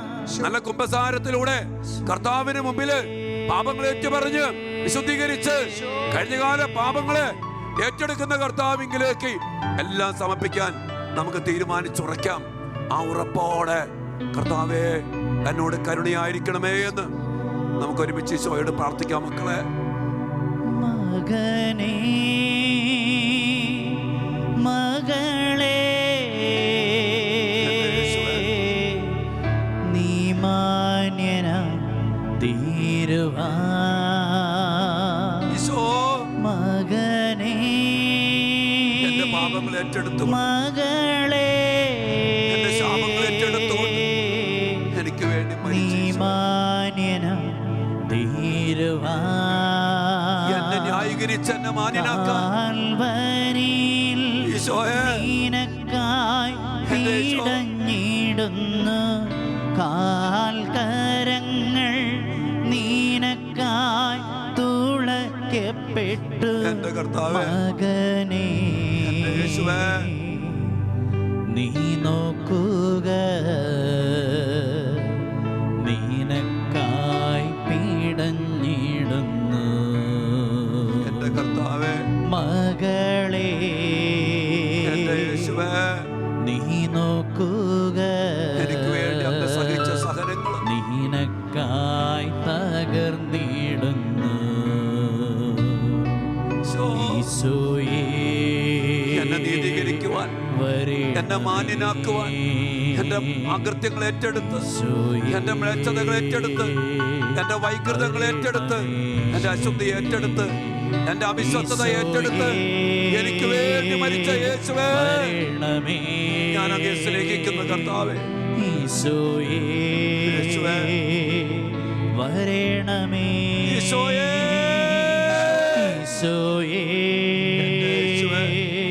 കണ്ണീരോടെ ഈശോയെ വിളിക്കും മക്കളെ. നമുക്ക് വേണ്ടി മരിച്ച യേശു, എനിക്ക് വേണ്ടി ജീവൻ അർപ്പിച്ച യേശു, എനിക്ക് വേണ്ടി കീറി മുറിയപ്പെട്ട യേശു, എനിക്ക് വേണ്ടി രക്തം ചിന്തിയ യേശു, എന്നെ മാന്യനാക്കാൻ വേണ്ടി എല്ലാ മാന്യതകൾ നഷ്ടപ്പെട്ട പോലെ, ശപിക്കപ്പെട്ടവനെ പോലെ മരത്തിൽ തൂക്കപ്പെട്ട എന്റെ യേശുവേ, യേശുവേ, കണ്ടാലോ ആളറിയുകില്ല, നോക്ക് മക്കളെ, ഉഴവു ചാൽ പോൽ മോറി നീടുന്നു, എനിക്ക് വേണ്ടി കണ്ടാലോ മുഖശോഭയില്ല, ചോരയ നിറഞ്ഞൊഴുകിയിടുന്നു മകനേ, മകളെ, നീ മാന്യനായി തീരുവാൻ, മകനേ, മകളെ, എന്നെ മാന്യനാക്കാൻ, മ്ലേച്ഛനും ആഭാസനുമായ എന്നെ, അവിശ്വസ്തനായ എന്നെ, എന്റെ യേശുവേ, എന്റെ യേശുവേ, എന്റെ യേശുവേ, എനിക്ക് വേണ്ടി അങ്ങ് വികൃത രൂപനായി എന്റെ അകൃത്യങ്ങൾ ഏറ്റെടുക്കുവാൻ വേണ്ടി കർത്താവേ അങ്ങ് വികൃതമാക്കപ്പെട്ടു. എന്തുമാത്രം വേദനകളെ യേശുവേ അങ്ങ് സഹിച്ചത്. ഈ കരുണയ്ക്ക് വേണ്ടി അങ്ങ് എനിക്ക് വേണ്ടി അങ്ങയുടെ ഹൃദയം കുത്തി തുറന്നു. ശപിക്കപ്പെട്ടവനെ പോലെ അങ്ങ് മരത്തിൽ തൂക്കപ്പെട്ടു എന്നെ മാന്യനാക്കാൻ. അന്ത്യവിധി സമയം കർത്താവേ അങ്ങയുടെ മുമ്പിൽ ആത്മവിശ്വാസത്തോടെ നിൽക്കാൻ വേണ്ടി അങ്ങ് എൻ്റെ പാപങ്ങളും അകൃത്യങ്ങളും തിന്മകളും മ്ലേച്ഛതകളും അശുദ്ധിയും അവിശ്വസ്തതയും എല്ലാ പ്രമാണ ലംഘനങ്ങളും അങ്ങ് ഏറ്റെടുത്തല്ലോ യേശുവേ. ഇത്രമാത്രം എന്നെ സ്നേഹിച്ചിട്ട് ആ സ്നേഹം അറിയാതെ വീണ്ടും വീണ്ടും ലോകത്തിന്റെ പിന്നാലെ, ജഡത്തിന്റെ പിന്നാലെ എല്ലാം മറന്ന്, സ്വർഗത്തെ മറന്ന്, അന്ത്യവിധിയെ മറന്ന്, മരണത്തെ മറന്ന് ജീവിക്കുന്നില്ല കർത്താവേ. അങ്ങയുടെ കരുണയ്ക്ക് വേണ്ടി പ്രാർത്ഥിക്കുന്നു കർത്താവേ. അങ്ങിപ്പോൾ കാരുണ്യവാനാണ് കർത്താവേ, അങ്ങിപ്പോൾ കാരുണ്യവാനാണ്. ആ സ്നേഹം ഞങ്ങൾ അനുഭവിക്കട്ടെ, ആ സ്നേഹത്തിലേക്ക് ഞങ്ങൾ കടന്നു വരട്ടെ. സോ ഈ സമയം അങ്ങയെ മറന്ന് ജീവിതാന്ത്യത്തെക്കുറിച്ച് അല്പം പോലും ചിന്തയില്ലാതെ, മരണത്തെക്കുറിച്ചോ അന്ത്യവിധിയെക്കുറിച്ചോ സ്വർഗത്തെക്കുറിച്ചോ നരകത്തെക്കുറിച്ചോ ചിന്തയില്ലാതെ ജീവിക്കുന്ന അനേകം മക്കള് കർത്താവേ, നശിച്ച് തകർന്നു പോകുന്ന അവസ്ഥ എല്ലാ മക്കളെയും സമർപ്പിക്കുന്നു കർത്താവേ. അങ്ങയെ ഒരു ഭയമില്ല, കാരുണ്യമാണെന്ന് പറഞ്ഞ്, ക്ഷമിക്കുമെന്ന് പറഞ്ഞ് ഈശോയെ പല മക്കളും ഇന്ന് പാപത്തിൽ കുടുങ്ങിക്കിടക്കുന്നു. മാന്യതയുടെ മുഖം, ഒത്തിരി അഭിനയങ്ങള് കർത്താവേ, മറ്റുള്ളവരെ പറ്റിച്ചും ചതിച്ചും അന്യായമായിട്ടും ജീവിക്കുന്ന മക്കള്, ഈ അന്ത്യവിധിയെക്കുറിച്ച് യാതൊരു ചിന്തയുമില്ലാതെ യേശുവേ വിളിക്കപ്പെട്ട വിളിയോട് വിശ്വസ്തത പുലർത്താതെ, ജീവിതത്തിന്റെ അന്തസ്സിനോട് വിശ്വസ്തത പുലർത്താതെ, ദൈവാലയത്തോട് വിശ്വസ്തത പുലർത്താതെ യേശുവേ അനേക മക്കള് പാപത്തിൽ ജീവിക്കുന്നു കർത്താവേ. നിത്യനാശത്തിലേക്ക് നീങ്ങുന്ന എല്ലാ മക്കളെയും സമർപ്പിക്കുന്നു കർത്താവേ. വലിയൊരു ബോധ്യം നൽകണമേ, മാനസാന്തരം നൽകണമേ, പശ്ചാത്താപം നൽകണമേ. അങ്ങയുടെ തിരുഹിതം നിറവേറാൻ അങ്ങയുടെ മക്കളെ അവിടുന്ന് ആഹ്വാനം ചെയ്യണമേ. ശക്തമായ ബോധ്യങ്ങള് അങ്ങയുടെ മക്കൾക്ക് നൽകണമേ. ഈശോയെ സമർപ്പിച്ച് പ്രാർത്ഥിക്കുന്നു. വിളിക്കപ്പെട്ട വിളി അത് പറഞ്ഞില്ലേ, കൂടുതൽ നൽകപ്പെട്ടവരിൽ നിന്ന് കൂടുതൽ ആവശ്യപ്പെടും. അന്ത്യവിധിയുടെ അടിസ്ഥാനം അതാണ്. കത്തോലിക്ക സഭ, പൗരോഹിത്യം, ക്രൈസ്തവ ജീവിതം കർത്താവേ, ഞങ്ങളുടെ ജീവിതത്തിലേക്ക് അങ്ങ് കൃപകളേറെ ചൊരിഞ്ഞു. അങ്ങയുടെ കരുണ നിലയില്ലാത്ത കടല് പോലെ അങ്ങൊഴുക്കി തന്നു. എന്നിട്ടും അത് സ്വന്തമാക്കാതെ കർത്താവേ, അങ്ങയുടെ കരുണയിലേക്ക് തിരിയാതെ ജീവിക്കുന്ന മക്കള്, സഭാ മക്കള്, പൗരോഹിത്യം, സമർപ്പണ ജീവിതം, അധികാര മേഖല, ക്രൈസ്തവ മക്കള്, യേശുവേ, എല്ലാ മക്കളെയും സമർപ്പിച്ച് പ്രാർത്ഥിക്കുന്നു. നിത്യജീവന്റെ സുവിശേഷം അങ്ങ് ഞങ്ങളോട് പറയുമ്പോ കർത്താവ്, ഇതിലേക്ക് എല്ലാ മക്കളെയും അങ്ങ് അടുപ്പിക്കണമേ കർത്താവേ. ഇന്ന് ഈ ലോകത്തിന്റെ കാര്യങ്ങൾ മതി, അത്ഭുതങ്ങൾ മതി, രോഗശാന്തികൾ മതി. അങ്ങനെ ഒരു തലത്തിലാണ് അങ്ങയുടെ മക്കൾ ജീവിക്കുന്നത്. സ്വർഗത്തെക്കുറിച്ച് ചിന്തിക്കുന്നവര് കർത്താവേ അധികമില്ല കർത്താവേ. മരണത്തെക്കുറിച്ചും നീതിവിധിയെക്കുറിച്ചും മരണത്തെക്കുറിച്ചും സ്വർഗത്തെക്കുറിച്ചും നരകത്തെക്കുറിച്ചും നിത്യജീവനെക്കുറിച്ചും ചിന്തിക്കുന്നവര് സ്വയെ അങ്ങനെയൊക്കെ ജീവിച്ചിരുന്നെങ്കിൽ അങ്ങയുടെ മക്കൾ എന്തായേനെ, സഭ എന്തായേനെ, പൗരോഹിത്യം എന്തായേനെ, സമർപ്പണ ജീവിതം എന്തായേനെ, കുടുംബങ്ങൾ എന്തായി തീർന്നേനെ, അങ്ങയുടെ മക്കൾ എന്തെല്ലാമായി തീർന്നേനെ. വിശുദ്ധിയുടെ കരുത്തില്, അങ്ങയുടെ സ്വന്തമായ കരുത്തില്, അഭിഷേകത്തില് കുടുംബങ്ങളൊക്കെ നല്ലതായിട്ട് മാറിയേനെ കർത്താവേ. അതിലൊക്കെ വന്നു പോയ ഉപേക്ഷകള്, പിശാച് അടച്ചു വച്ചിരിക്കുന്ന അവസ്ഥ, ഈ സത്യങ്ങൾ കാണാതെ മറച്ചു വച്ചുകൊണ്ട് ഒരനുഗ്രഹത്തിൻ്റെത് മാത്രമാക്കി അങ്ങ് അവതരിപ്പിച്ച മക്കള്, കപടമായ കരുണയെ പ്രഘോഷിച്ച് നീതിയെ വിസ്മരിച്ച പാപം, യേശുവേ അങ്ങയുടെ മക്കളെ സമർപ്പിച്ച് പ്രാർത്ഥിക്കുന്നു. ലോകം മുഴുവനെ സമർപ്പിച്ച് പ്രാർത്ഥിക്കുന്നു. സകല ജനപദങ്ങളെ സമർപ്പിച്ച് പ്രാർത്ഥിക്കുന്നു. കർത്താവേ, അങ്ങയുടെ നീതി എല്ലാ മക്കളും അനുഭവിക്കട്ടെ.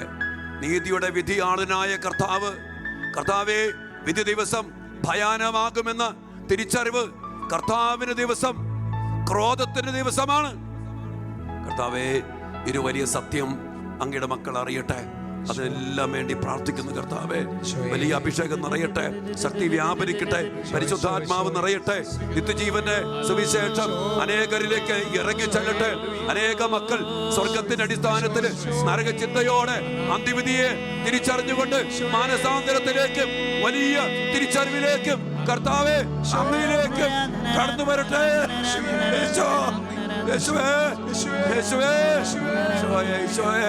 കണ്ണീരോടെ പ്രാർത്ഥിക്കുന്നു, സങ്കടത്തോടെ പ്രാർത്ഥിക്കുന്നു, നഷ്ടപ്പെട്ടു പോയ മക്കൾക്ക് വേണ്ടി പ്രാർത്ഥിക്കുന്നു. യേശുവേ, തിരിച്ചു വരട്ടെ, അങ്ങയിലേക്ക് വരട്ടെ, അങ്ങയോട് ഐക്യപ്പെടട്ടെ, അങ്ങയിൽ ജീവിക്കട്ടെ, അങ്ങയിൽ പുതിയ സൃഷ്ടികളായി മാറട്ടെ. മരണം വരുമൊരു നാൾ ഓർക്കുക മർത്യാ നീ, കൂടെ പോരും നിൻ ജീവിത ചെയ്തികളും സൽകൃത്യങ്ങൾ ചെയ്യുക നീ, അലസത കൂടാതെ. മരണം വരുമൊരു നാൾ ഓർക്കുക മർത്യാ നീ, കൂടെ പോരും നിൻ ജീവിത ചെയ്തികളും സൽകൃത്യങ്ങൾ ചെയ്യുക നീ, അലസത കൂടാതെ. അന്ത്യവിധിയെ കുറിച്ച് അങ്ങ് ഞങ്ങൾക്ക് ഇന്ന് ബോധ്യം നൽകിയതിനെ ഓർത്ത് നന്ദി പറയുന്നു. പ്രിയപ്പെട്ട മക്കളെ, ഈ നിത്യജീവന്റെ സുവിശേഷം നിങ്ങൾ അനേക മക്കളോട് പറഞ്ഞു കൊടുക്കണം കേട്ടോ. ഒരു വലിയ സുവിശേഷ വേലയാണ് നിങ്ങൾ അതിലൂടെ ചെയ്യുന്നത്. ഇന്ന് ലോകം മുഴുവനും അനുഗ്രഹിക്കപ്പെടാൻ, സഭ അനുഗ്രഹിക്കപ്പെടാൻ മറന്നു കിടക്കുന്ന ഈ നിത്യജീവന്റെ സുവിശേഷത്തെ പ്രഘോഷിക്കപ്പെടണം മക്കളെ. അതിനുവേണ്ടി നിങ്ങൾ എല്ലാവരും ശ്രമിക്കണം. അതിനുവേണ്ടി നിങ്ങൾ പങ്കുവെച്ചു കൊടുക്കണം. നമ്മൾ സ്വർഗത്തിൽ പോകേണ്ട മക്കളല്ലേ, സ്വർഗത്തിൽ പോകണമെന്ന് വാശി പിടിക്കി സ്വർഗത്തിന് വേണ്ടി ജീവിക്കണം. സ്വർഗത്തിന് വേണ്ടി അച്ഛൻ, സ്വർഗത്തിന് വേണ്ടി കന്യാസ്ത്രീ, സ്വർഗത്തിന് വേണ്ടി അപ്പൻ, സ്വർഗത്തിന് വേണ്ടി അമ്മ, സ്വർഗത്തിന് വേണ്ടി ഭർത്താവ്, സ്വർഗത്തിന് വേണ്ടി ഭാര്യ, സ്വർഗത്തിന് വേണ്ടി മക്കൾ. ആ ഒരു തിരിച്ചറിവ് ഞങ്ങൾക്ക് നൽകണമേ. പ്രിയപ്പെട്ട മക്കളെ, നാളത്തെ വചനം സ്വർഗത്തിലേക്കുള്ള വഴി ഇടുങ്ങിയ വഴിയാണ്. പക്ഷെ പറഞ്ഞില്ലേ, നാശത്തിലേക്ക് ചരിക്കുന്ന വഴിയും വാതിലും വിസ്തൃതമാണ്. എന്നാൽ ഇടുങ്ങിയ വഴി, അതിലൂടെ ചരിക്കണം നമുക്ക്. ഏറിയാൽ 70 അല്ലെങ്കിൽ 80 മാത്രമുള്ള ഈ ലോകത്തില് സ്വർഗത്തിലേക്കുള്ള വഴിയിലൂടെ ചരിക്കണം. പറഞ്ഞു, നാശത്തിലൂടെ വഴി വിസ്തൃതമാണെങ്കിൽ അതിലൂടെ ചരിക്കുന്നവര് വളരെയാണ് മക്കളെ. ഇന്ന് ലോകം, ഇന്ന് സഭ, ഇന്ന് മക്കൾ ഈ വിസ്തൃതമായ വഴിയിലൂടെ നാശത്തിലേക്ക് നയിക്കപ്പെട്ടുകൊണ്ടിരിക്കുക. അതുകൊണ്ട് തന്നെ സ്വർഗത്തിലേക്ക് നമുക്ക് പോകേണ്ട മക്കളെ, അതിനുവേണ്ടി കർത്താവ് ഒഴുക്കി തന്നിരിക്കുന്ന ഈ നിത്യജീവന്റെ സുവിശേഷത്തെ എല്ലാ മക്കളും ഹൃദയം തുറന്ന് സ്വീകരിച്ച് അതനേകായിരങ്ങളിലേക്ക് നിങ്ങൾ പകർന്നു കൊടുക്കണം. നിങ്ങൾക്ക് ചെയ്യാവുന്ന, നിങ്ങളുടെ മക്കൾക്കും കുടുംബത്തിനും പ്രിയപ്പെട്ടവർക്കും ചെയ്യാവുന്ന ഏറ്റവും വലിയ ഒരു സഹായമാണ് ഈ സുവിശേഷത്തിലേക്ക് അനേക മക്കളെ അടുപ്പിക്കുക എന്നുള്ളത്. അതോടൊപ്പം തന്നെ മക്കളെ, നമ്മുടെ പ്രിയപ്പെട്ട ഷെക്കേന ചാലിന് വേണ്ടി പ്രാർത്ഥിക്കും. കർത്താവ് ഈ കാലഘട്ടത്തിൽ നിത്യജീവന്റെ സുവിശേഷവും ദൈവികമായ കാര്യങ്ങളും സഭയ്ക്ക് വേണ്ടി, വിശ്വാസത്തിന് വേണ്ടി, സ്വർഗത്തിന് വേണ്ടി ദൈവം അഭിഷേകം ചെയ്ത് നമ്മുടെ പ്രിയപ്പെട്ട ഷെക്കേലിനെ ചാലിനെ ഉയർത്തിയിരിക്കുമ്പോൾ പ്രിയപ്പെട്ട മക്കളെ ശക്തമായിട്ട് പ്രാർത്ഥിക്കുക. നമുക്കറിയാലോ, സ്വർഗത്തിലേക്ക് പോകാതിരിക്കാൻ പിശാച് അനേക മക്കളെ നാശത്തിന്റെ വിസ്തൃതമായ മാർഗത്തോട് നയിക്കുമ്പോൾ ഈ മാർഗത്തിലേക്ക് നയിക്കാൻ ശ്രമിക്കുന്നവരെയും പിശാച് തടസ്സപ്പെടുത്തും. അതുകൊണ്ട് തന്നെ ശക്തമായിട്ട് പ്രാർത്ഥിക്കണം.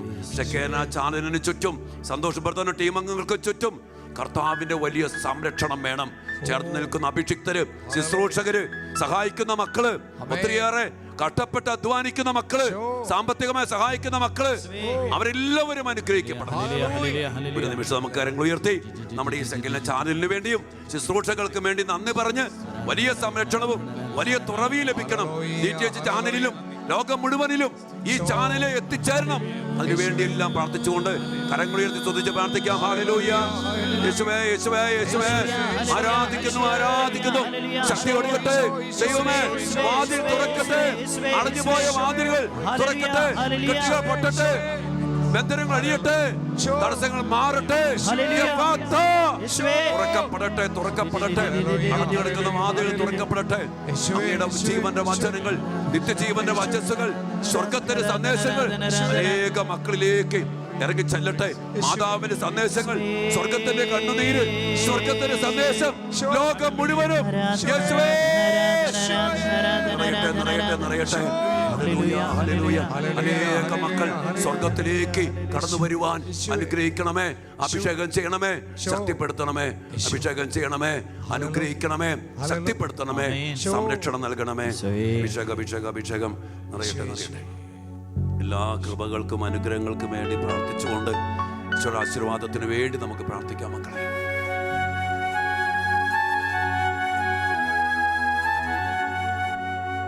പരിശുദ്ധ ശരീരത്താലും വിലയേറിയ രക്തത്താലും പാപത്തിൻ കറകളിൽ നിന്നും മർത്യനു നീ മോചനമേകേ. സകലേശ ദിവ്യകടാക്ഷം തൂഗണമേ വത്സലസുധരിൽ. നിർമ്മലരാ ജീവിച്ചിടുവാൻ ചിന്തണമേ ദിവ്യവരങ്ങൾ. പാപബോധത്താൽ ജനം കരഞ്ഞിടട്ടെ, നീതിബോധത്താൽ ജനം നിറഞ്ഞിടട്ടെ. ന്യായവിധിയുണ്ടെന്ന് ഓർത്തിടട്ടെ, ആത്മമാരിയെങ്ങുമേ പെയ്തിടട്ടെ. ന്യായവിധിയുണ്ടെന്ന് ഓർത്തിടട്ടെ, ആത്മമാരിയെങ്ങുമേ പെയ്തിടട്ടെ. പരിശുദ്ധ പരമദിവ്യകാരുണ്യ ഈശോയ്ക്ക് എന്നേരവും ആരാധനയും സ്തുതിയും പുകഴ്ചയും ഉണ്ടായിരിക്കട്ടെ. പരിശുദ്ധ പരമദിവ്യകാരുണ്യ ഈശോയ്ക്ക് എന്നേരവും ആരാധനയും സ്തുതിയും പുകഴ്ചയും ഉണ്ടായിരിക്കട്ടെ.